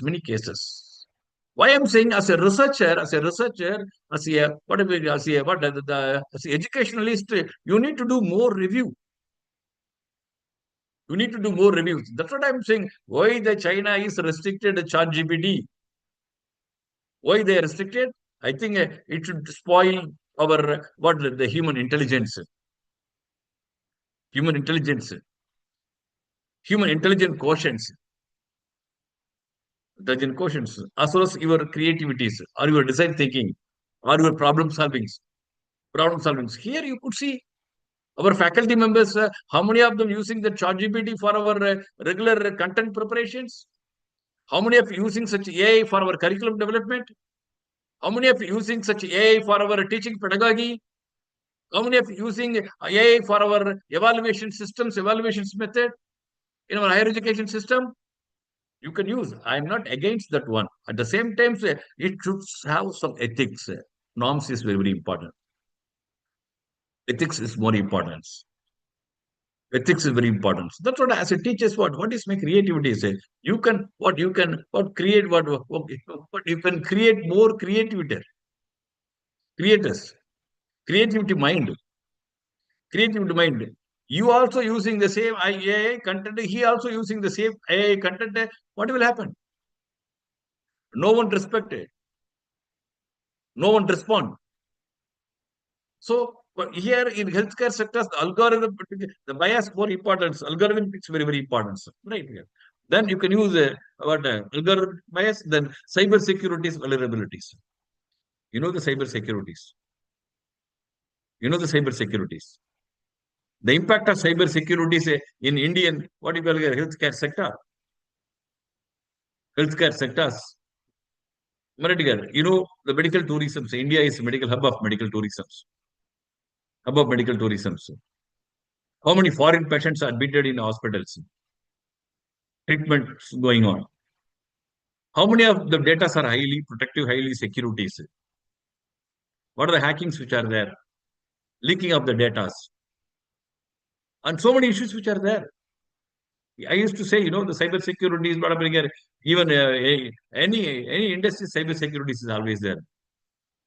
There are a number of issues. Even you could see India, the world index. The cyber security countries, India is top 10 countries. India is top 10 countries. So you need to be protect your security, the data. The network infrastructure is more important. IT infrastructure is more important. You need more specialized people, expert people to minimize this risk, to detect the risk. The cyber security is I think so many things, so many issues. Even you could say on our day-to-day mobile hacking, even Facebook itself, social media itself, mail itself. I think what happened here is the individual aspect is somewhat issues, whereas the corporate healthcare aspect, or the secrets of the government of finance, government of Ministry of Health, Ministry of Finance, Ministry of the banking sector. So there are so many issues which are there. In what way we can protect, we can prevent all these things. We can prevent all these things. I think there are a number of vulnerabilities. Even you could see what here, what do you call here? There are so many issues, even that every district headquarters, what here, the cyber security stations, whatever, there are a lot of complaints. Lot of complaints. We are in the VUCA world. We are in the VUCA world. Volatility, which means vulnerability, uncertainties, complexity, and ambiguity. We are in the VUCA world. Either volatilities or vulnerabilities. You know, one thing, so in the meantime, sort of when you are watching, when you are listening, say, your mobile phone, what happened here, what your Facebook, your social media hacked. Someone hacked. There are many corporates facing problems. Even you could see there are hundreds of mails, even for the government, state government, threatening bomb blasts, so many things which are there. So how do you detect all these things? Even the Chennai City Corporation's police commissioner also announced we are nearing the idiotic peoples. Those who are creating, who are sending the false informations, threatening informations. So many, what do you call the women harassments? I think that so many, here, what do you call vulnerability against the women, child abusers. So many issues which are there. So like that, the healthcare sectors, there are a number of challenges. Even in the private sectors, that much of competition among the private sectors. In what way you can manage all these things? Right? The IT infrastructure is very, very important. The IT infrastructure, you have to provide the sufficient, the cyber security experts. Experts, very, very important. That's what algorithmic bias, cyber security and vulnerability is very, very important. Right? In healthcare sectors. There, what you can use how to mitigate. So these are all the issues which are there. To mitigate this risk, multifaceted approaches. You can use whatever here. There are many things which are there, algorithm bias, cyber security issues which are there, the challenges, so many things, vast data collections, re-identifications, all these things. But here you can mitigate this risk. There are so many risks which are there. So you can use the multifaceted approaches, which means what? Advanced privacy, preserving techniques very important. Advanced privacy and preserving techniques more important. Advanced privacy, the data techniques, preserving techniques more important. How to make a privacy. The preserving technology techniques is very important. Then you can use the federated learning is very important. The learning is very, very powerful part. So how to use the federated learning methods. Then homomorphic encryption, what you call it? Encryption is more important. Then the differential privacy is the differential privacy. So these are all the various ways you can mitigate the risk. You can mitigate this risk here. Then the robust governance and security measures. Robust governance and security measures. Then you can use encryptions and access controls, data minimizations, regular audits and monitorings. So these are all the various governance which are there. You can use that security measures to control this risk or to minimize the risk to face the challenges. That's what I'm saying. The encryptions and the access controls. The access controls, I think wherever you go, the control is very, very important.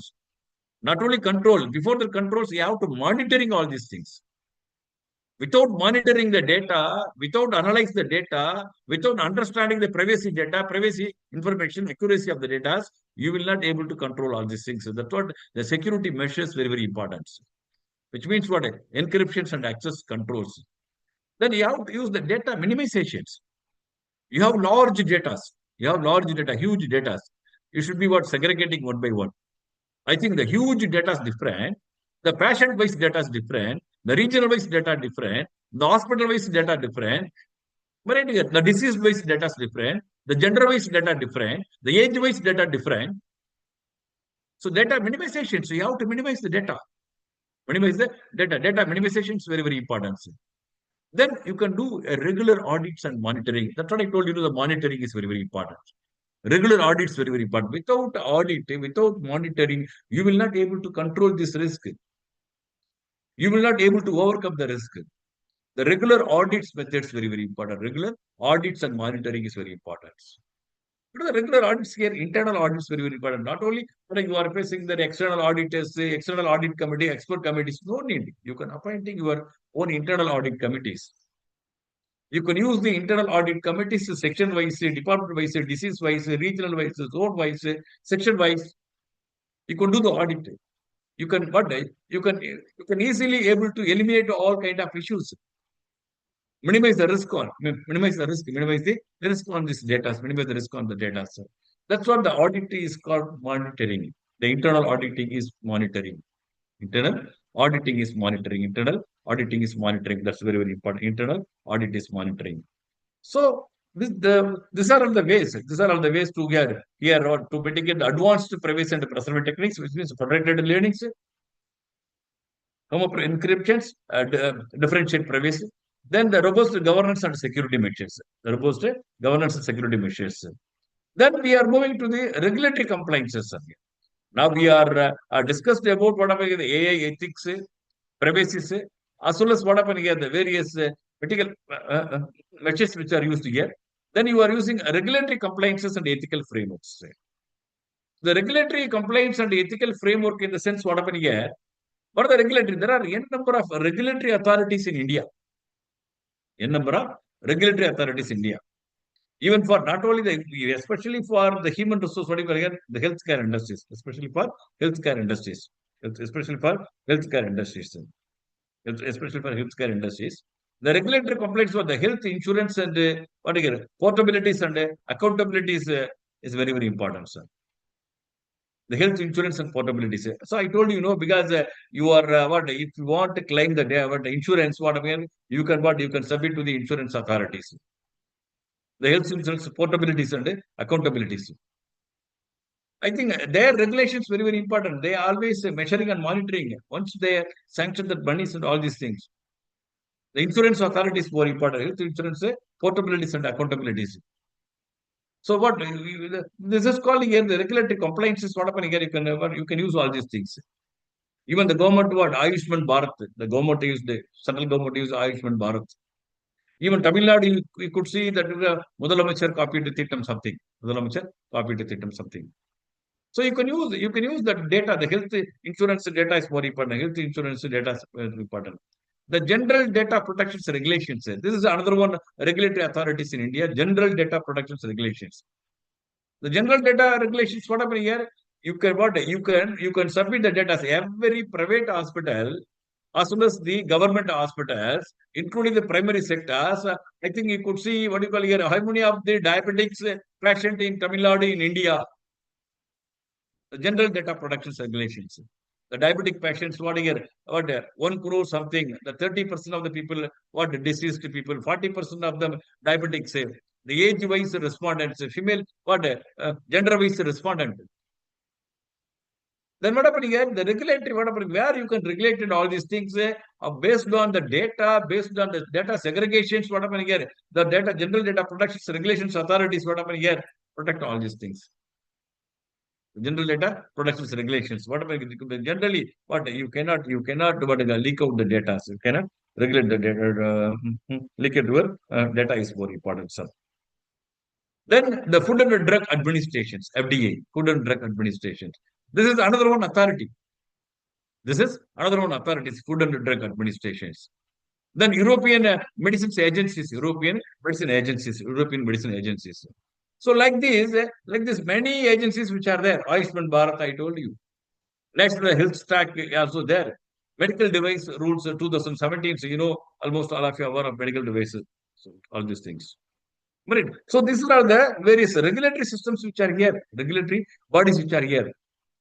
So without the regulations, you cannot control anything. Wherever you go, the regulations are very more important. That's what the transparent regulations is very, very important. The regulation in the sense everybody have their own set of rules and regulations to maintain the data, to use AI in ethical aspects. In what way you can use that AI privacy? Right here, monitoring the patients, monitoring the data, control the data, security of the data. Every regulations are very, very important. Without regulations, you can't do anything. Even the regulatory aspect itself, what happened here? The IT is very important. Information Technologies Act is very, very important. Information Technology Act is very, very important. Information Technology Act is very important. In addition to that, how to use all these things, in what way you can use the implementations and the challenges. Implementation as well as the challenge is more important. Whereas the implementation in the sense what happening here, you can use the data requirements more important. Implementation in the sense, you can use the implementations, what are the data requirements more important. Developing what ethical AI requires what happening, the creation of the robust data, Indian what specific data sets more important. Where you can use the data requirements more important. Without the data requirements, you cannot store all these things. That's what here people use the developing a ethical AI requires what the creation of the robust India specifically data sets to overcome potential biases and improve the accuracy of the algorithms. Improve the algorithms. Algorithms are very important. Then workforce impact is very, very important. How to implement all these things? The workforce is very, very important. Workforce in the sense of the human capital. The literacy rate is more important. AI-based literacy is more important. That's what I'm saying. The AI is not only for engineers. Even doctors also learning the AI. Economists also learning AI. Agriculture also learning AI. Advocate also learning AI. So in the situations what happened here, the workforce impact is very, very important. The workforce impact in the sense what again, the integration of the AI may lead to surplus of medical support staff, surplus of medical report staff, integration of AI. Medical, the pharmacy would able to understanding that AI. The pharmacy R&D divisions would able to understanding that AI. The surgeon understanding that AI. So that's what the medical staff supports very, very important. Integration of the human may lead to surplus of medical supports, surplus of medical support staff. Requiring a gradual rollout and plans for the reskilling and reassigning these individuals. People reskilling, upskilling is more important. Reskilling and upskilling. So almost all engineering graduates what understanding that AI. What I'm saying, not only for engineers, the doctors must nowadays. That's what I'm saying. Even for surgery itself, any even the diagnosis of the disease itself. Not only diagnosis of the disease, even the prescription itself. Nowadays, people what happening? They're never referring the cases because you have more experience. You know all these things. Experienced doctors, what they know their own experience. They can diagnose the diseases. According to the diagnosis, the past experiences, they may prescribe the medicines. Whereas the newly in the doctor professions, newly inducted in the professions, what happened? People used only that AI. Then the AI knowledge is more. Though the AI supporting, it should be verified 1 or 2 times because you are providing medicines not for the machines, not for the product. You are providing medicines or what you call here the prescriptions to the human. The human health is more important. The human life is more important. The human life is more important. That's what here, the workforce impact is very, very important. The challenges, how to implement all these things. Workforce impact is more important, sir. Then, here, the patient education. I told you, the patient education is more important. You could see in US, even for the school educations, literacy, the school educators, only up to the school educations, they know about the entire history of their health. Their disease status, how to handle all these things, where to approach, how to approach, when to approach all these things. Whereas in India, even the literacy rates is somewhat high. The health-based literacy rates, what happened here? Only meager percentage. Even as illiterate people, educated people, they are not able to understanding about their health history, health status, health data. So the education is very, very important. The patient education is more important. The patient education, the patient literacy is more important. Patient education is more important. Their understanding level is more important. Their understanding level is more important. You could see how many of the patients are using self-medications, self-medicines. You can go to US without a doctor prescriptions, you will not buy the medicine. In India, 70% of the medical shops they are selling without the doctor's prescriptions they are selling. Even I would say, I would like to add additional something here. In US, the doctors only diagnosing capacity. You can use AI. You can use diagnose. You can diagnose the diseases. You can diagnose the diseases. But you are not here. The doctor is not here. Right person to prescribe the medicines. There, who can prescribe the medicines? Only the pharmacists. Only the pharmacists are eligible to prescribe the medicines, recommending the medicines. Here, the doctors only diagnose all these things. Doctors only prescribe the medicines. Who are the sellers? The pharmacy only sells the medicines. You see, what do you call here? This is happening in Indian healthcare education. That's what I'm saying. The literacy rate is very, very important. The education, patient education is very important. Patient literacy is more important. Patient literacy is more important. So without that, we can't do anything. Patient literacy is more important. Then governance and legal framework. Governance and legal framework. That's what we are talking about. Governance here. Regulations more important. Governance and legal frameworks more important. India, what about here? India is actively developing policies where you can, that's what I'm saying. Ayushman Bharat, General Data Protection, Food and Drug Administration, the European, something other countries here. Insurance, portabilities. So, like many regulatory authorities are here. The regulations are more important. Regulations as well as what you call the governance and you call the legal framework is more important. Governance and the legal framework. And the governance we have discussed. The transparent regulations, the transparent rule. So not only for the rich people, not only for the poor people, not only for the something people. It should be biased. It should not be biased. It should be transparent. The regulation should be transparent. You can go to government hospitals, which are possible. Whereas in the private sectors, how is it possible? That's what the regulation, governance and the legal framework is more important. That's what the actively developing policies such as extending national health data management policies, national health data management policies. Because of the national health data management policy, I told you, because how many age group of people agree for the heart diseases or the diabetic patients. How many of the women affected? How many of the men affected? How many of them from a rural guy affected, urban guy affected, software employees affected, the professional people affected? So this is the data management systems more important. Without the data, you can't do anything. You will not take decisions. Right? How the healthcare sector has what happened again? Taking remedial measures. What happened here? You could see that heart attack, heart patients.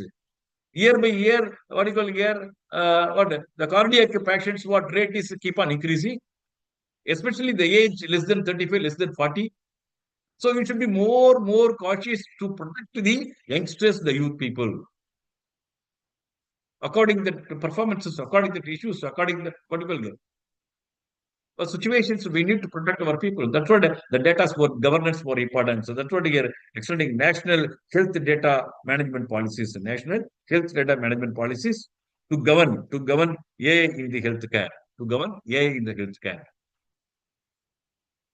So the governing AI healthcare sectors, I think who can control that? There are some regulations. Still, the government is regulating. Even the IT sector, the IT regulations, still we are not finalized.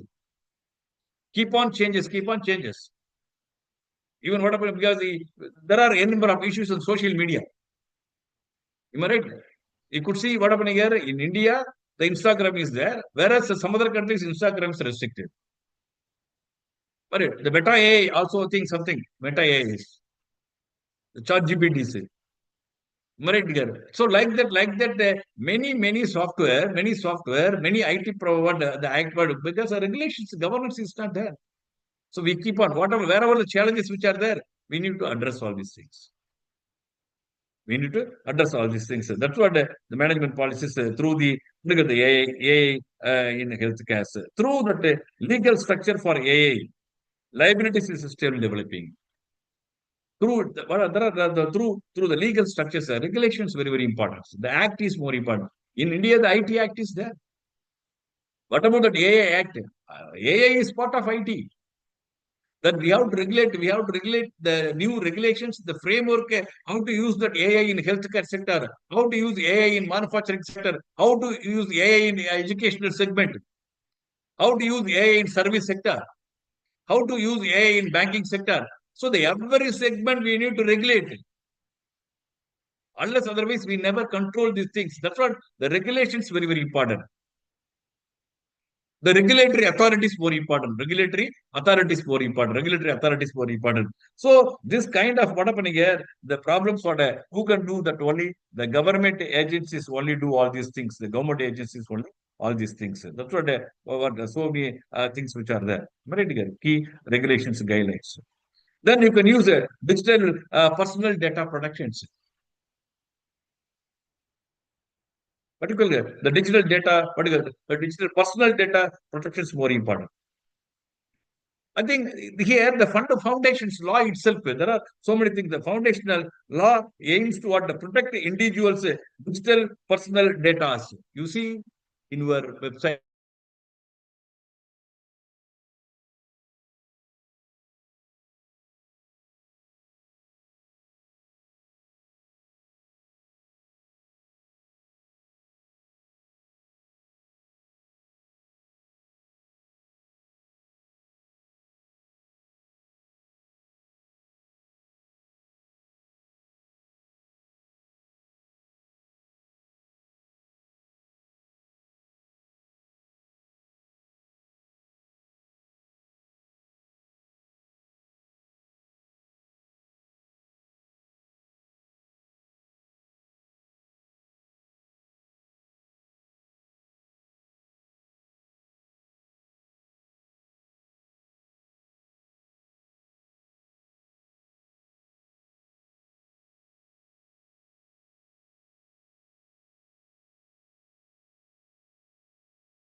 Maran sir, are you there?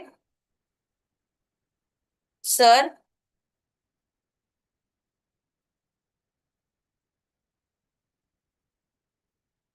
Participants, please wait. Maybe some technical issue. Will contact the resource person.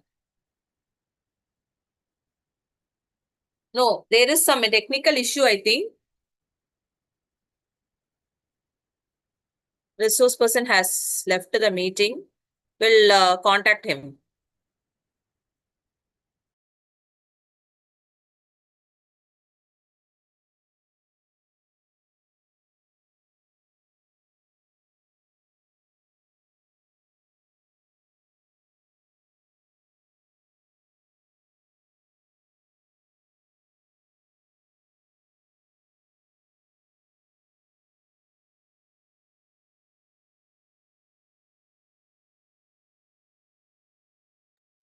Source person has some technical issue. He is joining soon.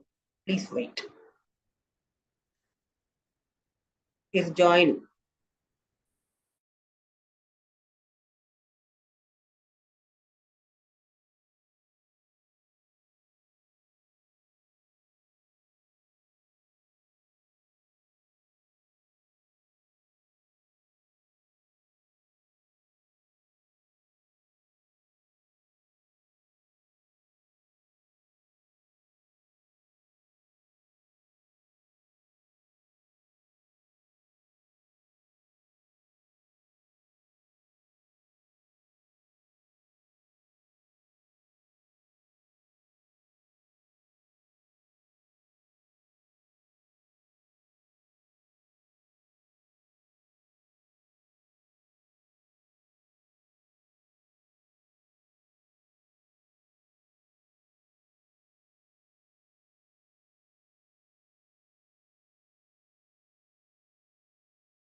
A resource person is having some technical issue. He is joining soon.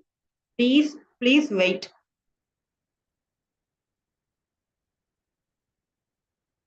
Within few minutes he will join. He informed. Please wait. Because here it is raining heavily. So please wait. He is joining.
Maran, sir.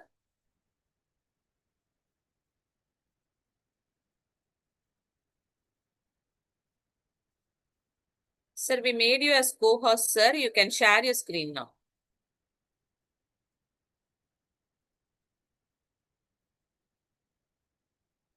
Yes, madam. Are you hearing now? Yes, sir. We are able to hear you. Yes, yes. Because due to here rain, Okay, sir. No the issues, sir. power shut down, madam. Please, sorry, madam. Okay. Yes, madam. Yes, yes. Yes, sir. We are able to see your screen, sir. Yes, yes. That's enough. Okay, because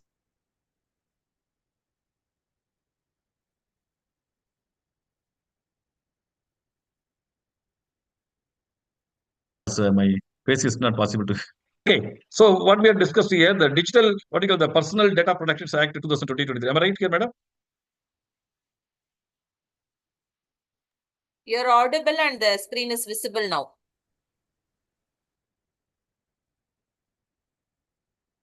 Yes, yes, yes, madam. Okay, madam. Screen Okay. is One visible, minute, sir. madam. 1 minute. Okay. Yes, yes. Okay, okay, okay, okay. Yeah, we are talking about what do you call the passion educations as well as the governance and the legal framework. So what is the governance and legal framework in the sense, I think India, I told you, no, India is very actively delivering policies here.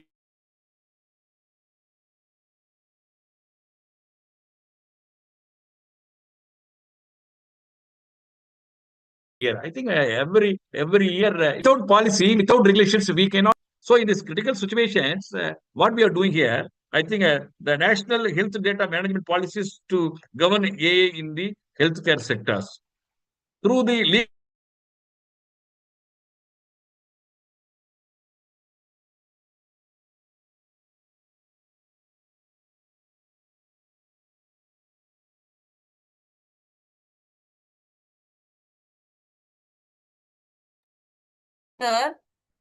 Sir, we are not able to hear you.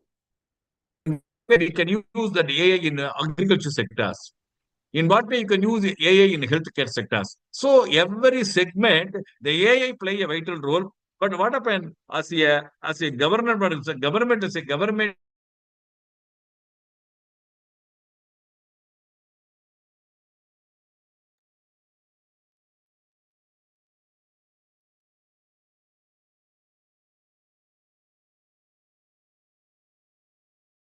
The Protection Act is very, very important.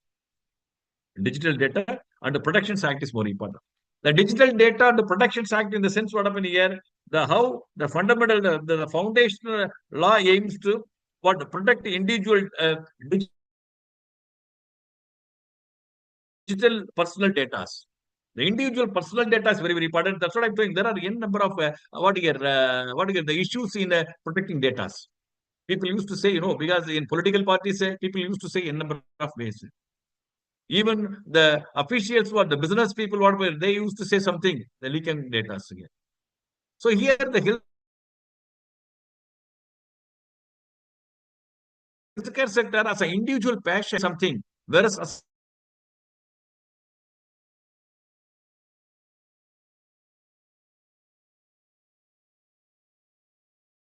an individual patient, you cannot what the society is. So in this critical situation, it's a very, very powerful part. So how to protect the individual, the personalized digital personal data is very important, and significantly impact how healthcare organizations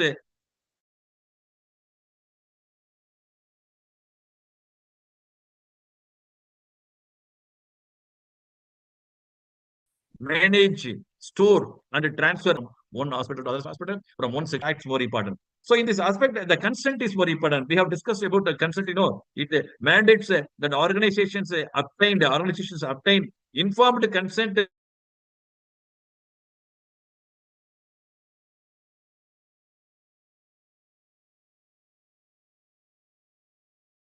before using personal data from your data, personalized data transfers, the patient consents more important.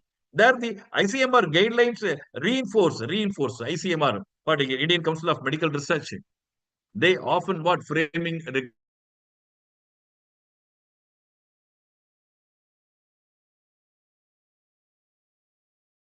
regulations. They often framing regulations.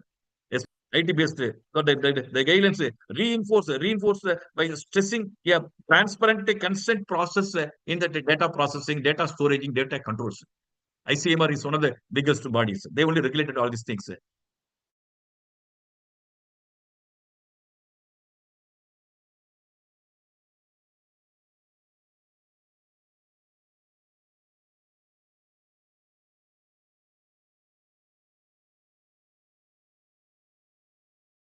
For data governance, the legal framework for data governance, as well as accountabilities we have discussed earlier. We have discussed the data governance. What are the legal regulations? In what way you are maintaining the individual data?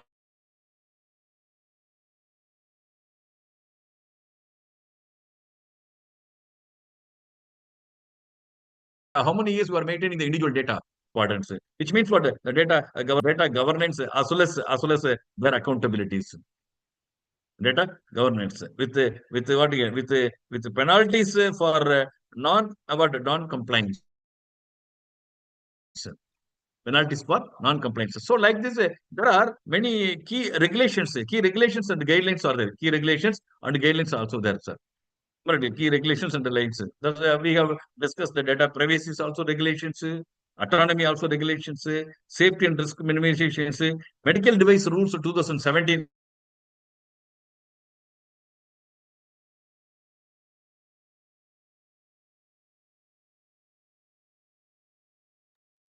I told medical device rules 2013, which includes medical use under the medical devices we are using for your day-to-day operations devices. Not only the medical devices, even for the the Sir, your voice is breaking, sir, in medical between. drugs used is very, very important. What happened here? The regulations. Now it's hearing, madam. Yes, sir. In between, it is going and it is breaking. Your voice is because of here no power, madam. I think I can okay, use okay, sir. my because that's what I'm using now. I think these are the Ayushman Bharat.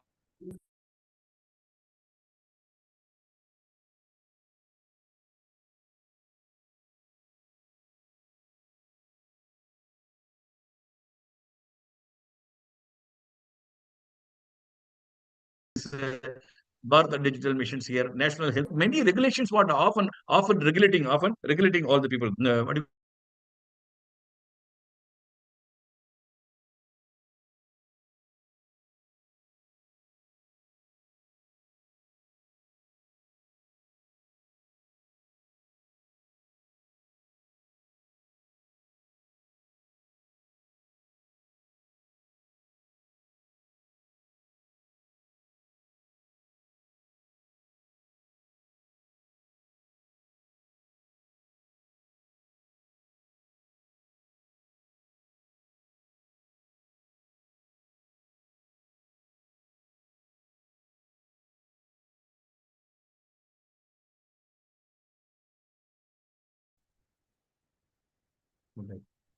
Madam, are you hearing?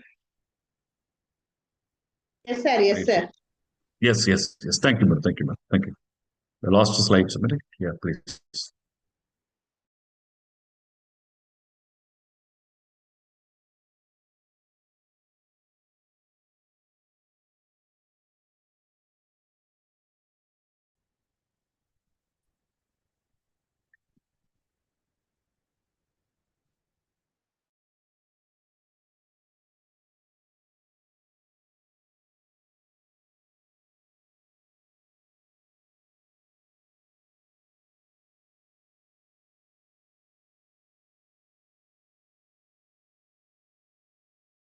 See it here.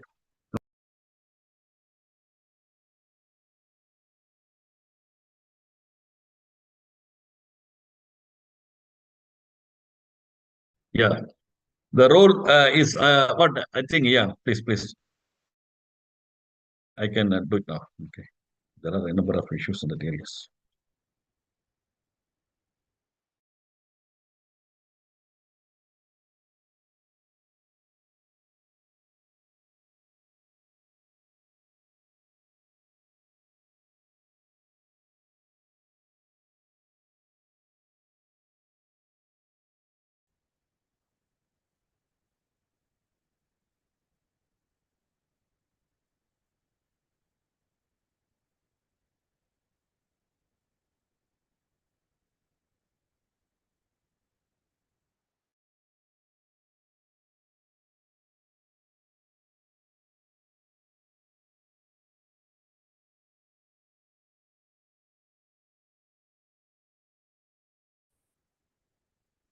Yeah.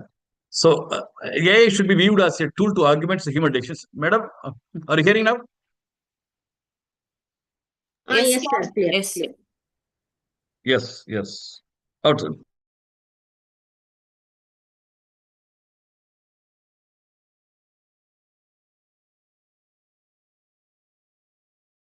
Two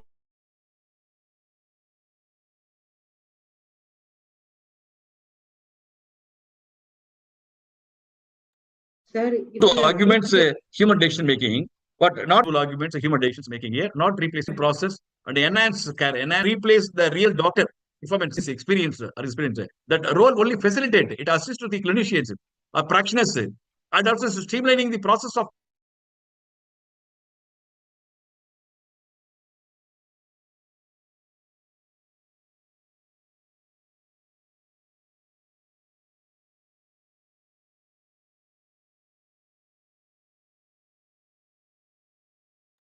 Sir, if you're having any problem on playing the absolutely very PPT, you can efficiency and just also efficiency. explain, sir. But it never control the people. It never control the people. That's what I'm saying. Whenever you can use the AI which never control you, you try to control the AI.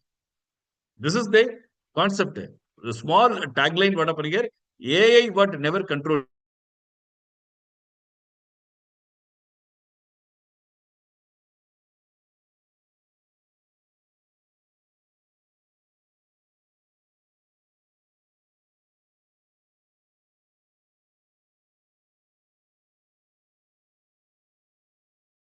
Assignment what people use the AI. Even for the prescriptions, people use the AI. So what happened? You can control the AI, but you never allow that AI control you. This is so that's what the AI is one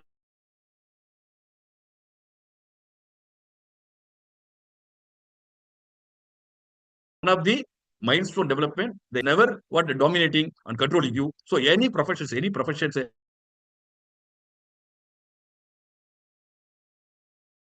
it always is supporting without AI to control you. This is the small views about that AI.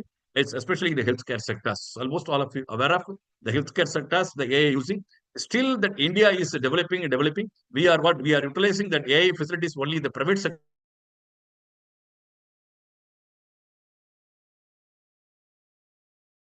Hospitals, whereas in the government sector, the medical colleges are using, whereas in the primary health centers, or the health and normal health centers,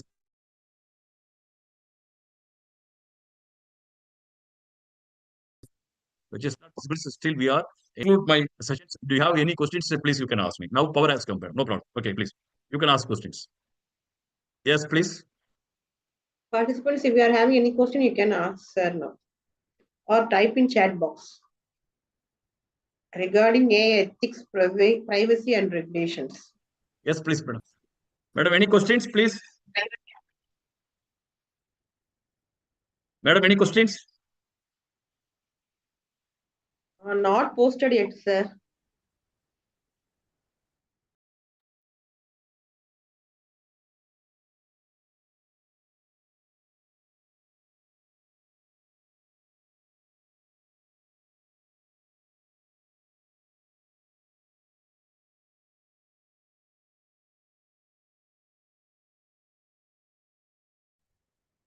Sir, good evening, sir. Good evening. Sir, this is Srinivasan. Yeah. Very insightful and enlightening session, sir. Thank you very much for your valuable points. Thank you, sir. Thank you. I would like to clarify two things. Yeah, please.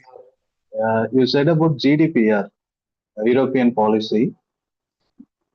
Is there any compliances like GDPR in India? And moreover, the AI ethics are aligned with them? This is my first question, sir. Yes, you can ask, sir. Yes, sir. Can you hear? Pardon? I'm not hearing, please. Yeah, just Sir. to hearing. Yeah. Okay, sir. You said about GDPR. GDPR. You discussed about GDPR, General Data Protection Regulations, European policies. Can you hear my voice, sir? Please? GDP. GDPR. Hello? Yeah, just, yeah, somewhat issues. Pardon? 1 minute. Srinivasan, sir, Yeah, please tell me. type in the chat box otherwise so that sir could see that. Yes. Okay. Sir, is there any compliances like GDPR in India?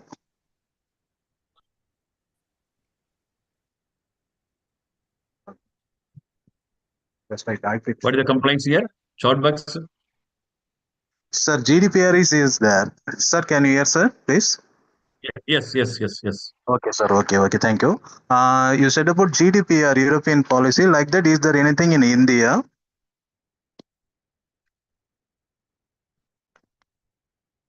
Like GDPR?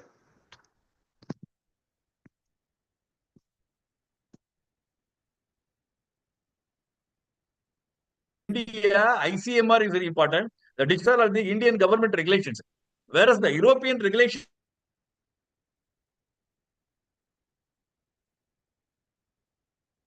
what happened here? The AI, you cannot use the European, the international level, one forum, one authorities which are there to regulate the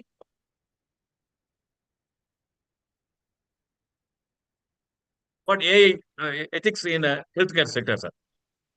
Okay, Are you understand? Okay. Yeah, yes, sir. Yeah. Sir,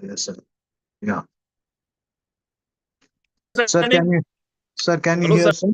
Yeah, yes, sir. Can you hear? Yes. Okay, Yes. sir.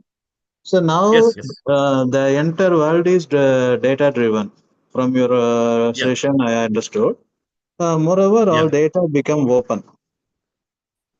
Any data can easily be Yes. accessed through the social media, something like that.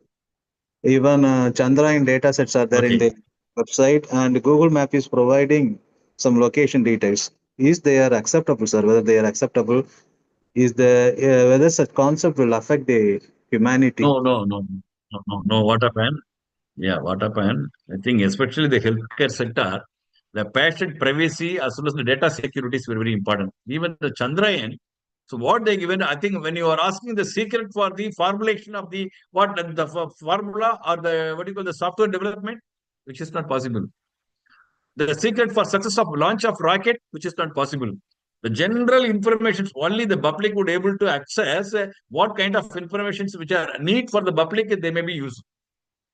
That's what I'm saying. Even the patient details, what happening here, it should be very, very careful. You cannot leak out. There you need to be more protective, more security. That's what the IT infrastructure, the cyber securities. So these are all the tools which are highly useful. So it's very offensive. It's very offensive. So when you are leaking without the knowledge of the patient, when you are leak out that information, it is highly offensive. Even for the hospitals, those who are leak the data. The social media is a common platform. Social media is a common platform. What you yourself, whatever you put in the data. then people can able to access all these things. There, the hacking is very tight. Though the public data or your social media data, the people want to hack your account, Facebook, or using some what you call unhealthy, unethical threatening you, or using your own account, contacting others, asking money on something different. This is called unethical, not permitted. Next, sir. Okay, sir. Hello. Okay, sir. Thank you, sir. It's Okay, thank you. clarified. Participants, if you are Any having other questions? please type in chat box.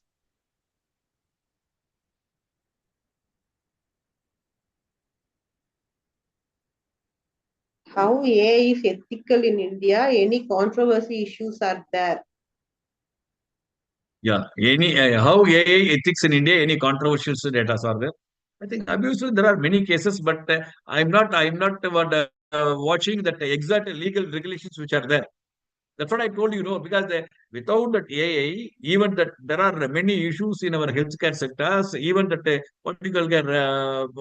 personal information, so the status of the patient and other things are there. But what happened here that when people used AI, even for many surgeons using AI, robotic surgeries are there. When the robotic surgery success, the people used to leak out. Suppose the robotic success failure, they never reviewed the failure. They attempt to find out the exact issues in that technology. I think that's what the literacy rate, the patient education rate is very, very less in India. Even before that, what happened here, the doctors, what they are getting, the agreements undertaking, all the risk and issues which are there, who are all the guardian, the patients, you should be signed. I think no one go to court, the legal aspects which are not there. So this is my knowledge, my aspect. Next. Any questions?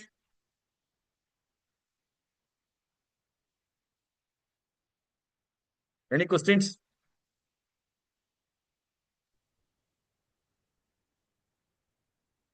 Sushita, madam? Yes, sir.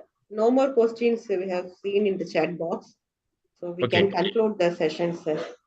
Can you ask any questions or on behalf of any your audience and delegates, any questions you call me, you can ask me, no problem. I can clear it out. No.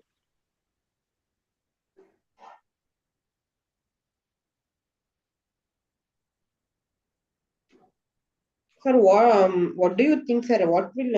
What initiatives from government side we need to streamline all these rapid growth of AI? Or guidelines we need to implement forcefully? It's the right questions. I think the strict regulations very, very important, madam. Not only regulations, you should be monitoring and controlling. At the same time, you can execute things more important. You can execute all these things. But unless otherwise, we can't do anything. Otherwise, we can't do anything. We can execute all these things. There are no such legal regulations so far because we are in the growing phase till now. Still, we need some regulations or rules regarding IT, right, sir? Yes, madam. I think, the government, Ministry of Health, Ministry of IT, both of them combined and formulating so many regulations, so many policies, even AI-based policies also now they are introducing. In what way doctors are using, where the doctors are using, how the doctors are using AI, everyone they have formulated. So we should, I think the hospitals, the multi-speciality hospitals, the doctors, they should be carefully reading that policy. Then they could implement that technology in their day-to-day fractions. The policies are there. But year to year, the day-to-day, the moment to moment, there are a number of changes in technologies, a number of changes in our fractions, systems. Then we need to revamp our reframing the strategies, or the policies. Okay, apart from all these rules and regulations, individuals and professionals have their own responsibilities, right, sir, to follow. That's what I'm employ saying. or to The passion literacy is more important. The passion education is more important. The their education level, awareness. awareness, education level is more important. But whereas in India, 90% education rate is very, very poor, especially healthcare as well as AI. Even the 2 months back, one survey I have done it, almost 25 to 30 countries surveys. How many of the people know that AI, only AI, not Gen AI, only 13% of respondents given a positive way, people knows Gen AI. Then remaining how much here? 87% of respondents they are not able to understanding Gen AI. Even for the common platform, when you are asking about the Gen AI, only 13% of the respondents are given acceptance, I know AI. Whereas the other countries, even in small countries, Israel or Russia, America, the China or Taiwan, Vietnam, their percentage rate 24%, 30%, 40%. Whereas India, only 13%. You see the level of understanding AI among the public only 13%, especially for AI in healthcare sector. How is it possible? What percentage which is possible to understanding? This is small example. Are you understanding, madam?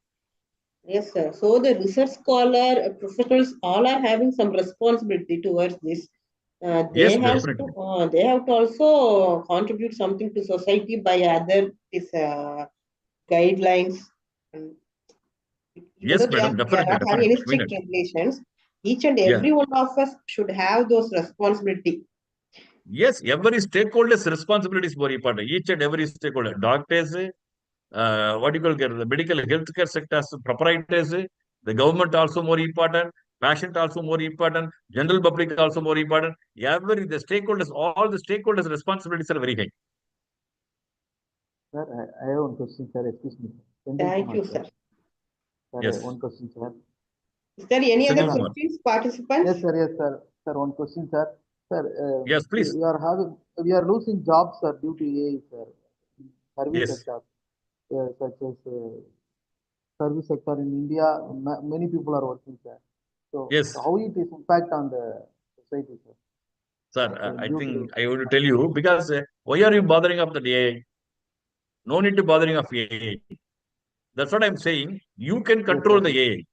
The AI will not control you. Even you see the TCS placement and other software companies, there are many, what you call here, even one giant logistics companies. I think what happened, the reality, what happened, those who are failed to update that basic AI knowledge, AI skills. When the change is always there, the development is always there. When change is there, you try to accept the change, you try to face the challenge and adapt yourself. Then the layoff will not happen.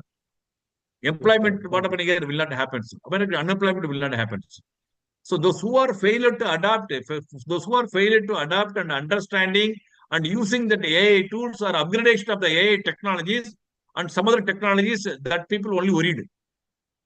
Right? Even in higher education, what happened here, higher education learning system, as a teacher, in what way you can use that AI in our literacy, AI in our curriculum, AI in our designing curriculum, AI in our teaching pedagogy, AI in our experimentals, AI in our laboratories, AI in our research. So we should try to update ourselves, upgrade ourselves. Unless otherwise, these problems always. This is not only today, AI world. Even when using what computer introduced, or Excel introduced, or Oracle introduced, or Oracle Finance introduced, or mainframe introduced, C++ Java introduced. Every moment, every time, it's always happening. It's always happening. It's not only AI period. So you should what? You should have such knowledge. You should learn something. You should upgrade yourself. You can sharpening your skills in particular domains. Then no need to bothering of that employment, sir. No unemployment. Always employment for you. Thank you, sir. Yes. Thank you very much. Okay. Thank you. Sir, what do you think about on the opinion of some experts? As they are saying, even AI may cause human extinction in the future. It will replace humans in all sectors, or it will rule humans. Like that, experts are sharing their thoughts, right? What is your perspective on this Yeah, scenario? because my perception never rules, madam. Because who can develop a robot, madam? Who can develop this AI? Who can develop that programming, software development for AI development? Only the human developed. The human AI not developed, madam. We only develop that AI. We only develop oracles. We won't develop mainframe. We only develop or Python. I think we only developed it. It never overcome the human. It always under the control of the human. That's what everyone should be more intelligent, so more than that AI. What I am telling, what I'm using, what I used to tell to my students, please, whatever you want to take a decisions, you take a decisions based on your data, based on your brain, based on your experience, based on the knowledge. You take your decisions. You note down the decisions. Then you can ask ChatGPT or AI, this is the problem, this is the situation, what kind of solutions you are given. You can compare both. Whether the real human brain is a real decision making or AI providing a solution for that problems. Even you see the US research. In the US research, there are the two type of brain. When you are using the brain, what happened here? I think when you are using a ChatGPT or the AI, your brain growth only at 13%. The real research done by US guys. When you are using a AI or ChatGPT, your brain growth only at 13%. When you are using your own brain without referring ChatGPT, without referring Google, without referring all these things, your brain growth at 53%. You see, the researcher find it 53%, then 13%. So this is the result today. Am I right? Because of our laziness, our comfortability, the ease of doing, just people immediately referring the ChatGPT, what answers will come. Please try to avoid. You try to use your brain. You try to use your knowledge. You try to use your experience. You try to use your expertise. You try to use your decision-making power. Then you see your power. Good, sir. Human brain Am I is right, madam? always much more superior than AI. Yeah. Yes. Explained, sir. You see, madam, right from your childhood, I don't know your age, please. I don't like your age. Right from your childhood, how much of information you are stored in your brain? How much of information you are retrieving? You tell me, madam, keep on learning, keep on storing. I think your brain space, how many, what equivalent to megabits? Your chip. Are you understanding, madam? Yes, on behalf of students, I asked this question, sir. Yeah, you can ask that. That's what I'm saying. Explained Okay, very well. because our brain Our is human more than the supercomputer, madam. Our brain is more than 100 or thousands of supercomputer. Much more superior We should than believe any ourselves. That's what I'm saying. We should believe ourselves. We should trust ourselves. Then anything will happen. There are two more questions from the participants. Yeah. One question is, how does AI challenges traditional notions of clinical accountability? How does AI challenges traditional notions of clinical accountability? How does the traditional AI, how does AI challenge the traditional traditional? yes, notions of clinical accountability? I think clinical accountability in the sense what happened here, what you call the AI, what the predictions, traditionals, I think traditions data is data. That's a data. Without this traditional data, the AI will not predict, madam. Clinical accountability is how is it? Tell me, how would you say? Because who can put the data? Who will put the data for decision making? You see, right from the independence, the data is evolved, data stored, data analyzed. Today you are using AI, or you can use Excel, or you can use R, or you can use Python. Right. There are many tools which are there. Even the statisticians, what happened here? In every medical college, what happened here? One community medicines are there. The community medicines, the main task to collect the data, analyze the data, interpret the data, forwarding data to the ICMR and some other Ministry of Health. Now that AI is using, without data, we can't do anything. So the traditionally is what you can use. Even what happening here, the AI will do matter of a second. The human brains will do some time today. Sometimes the AI will not accuracy. The human calculations will not be accuracy. Will never ever wrong data calculations. Next question, madam, please. Question is, do we need special skills to master AI? Will AI affect the future generation's IQ if we rely on AI much? This questions, I think from but the first two questions, I think they might be copied from AI. Okay, I agreed. Okay, no problem. I think, yeah, definitely it will affect our future generations, madam. Definitely will affect the future. That's what I'm saying. As a teacher, as a professor, as the school teachers, you can teach them. You can what? You can teach, you can highlight of the AI. Where you can use the AI, how can you can use the AI, very important. But you cannot use always. You cannot use always. That's what I'm saying. Yeah, you can ask, I think, yeah, you can ask AI, where I'm sitting now. Is it possible? Madam, whether our AI will answer where I'm sitting, where you are sitting? Madam. Yes, sir. Yes, sir. Is it possible? I think you cannot ask the questions. I think, who am I? Who is my Mr. Yes, yes. It will not provide.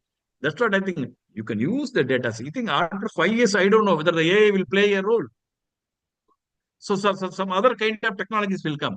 The AI is not now, madam. 1940-50 itself, they started AI evolving. Now it's what booming. 1950, the born of AI, I think what 1950 something, 1960 something. You see, more than 50 golden years. age. Golden age of golden. AI. Yeah. Okay. Great. Next one. Any questions? That's all, sir. Okay. Thank No you. more questions. That's all. Thanks for your valuable support and also providing valuable opportunity to sharing some of my small experience. Though I am not a technologist, AI personalities, only management guys, but somewhat I satisfied your stakeholders. Thank you very much for your wonderful opportunities. Thank you for your On wonderful behalf of the session, sir. entire team, we extend our sincere gratitude to you, sir, for delivering such an interesting session, actually. Thank you. Thank you. Thank you. Thank you for sharing your time and knowledge, sir. Thank you, madam. Thank you. Thank you. Still, I'm in my cabin only. Okay. Thank you so much. Okay. Thank you. Thank you. Thank you. Thank you. Thank you all, my dear friends. I think, yeah. The participants as well as the organizers given a chance. Thanks for your valuable support, your passion. Thank you. Thank you, sir. Thank you. Thank you. Thank you. Thank you. Don't even respond. Pushpa, ma'am, you can conclude now. Yes, ma'am.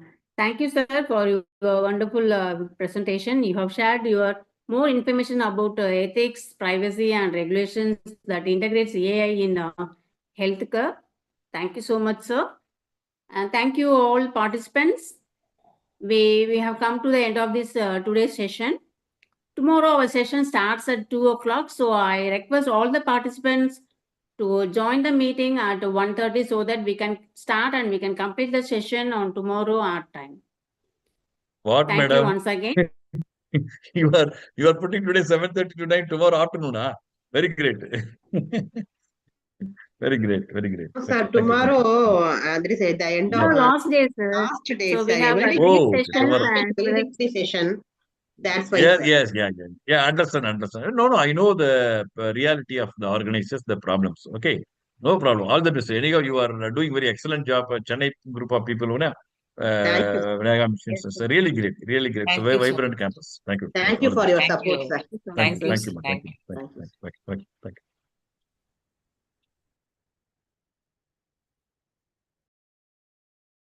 Participants, feedback link has been posted. Please fill it up and submit.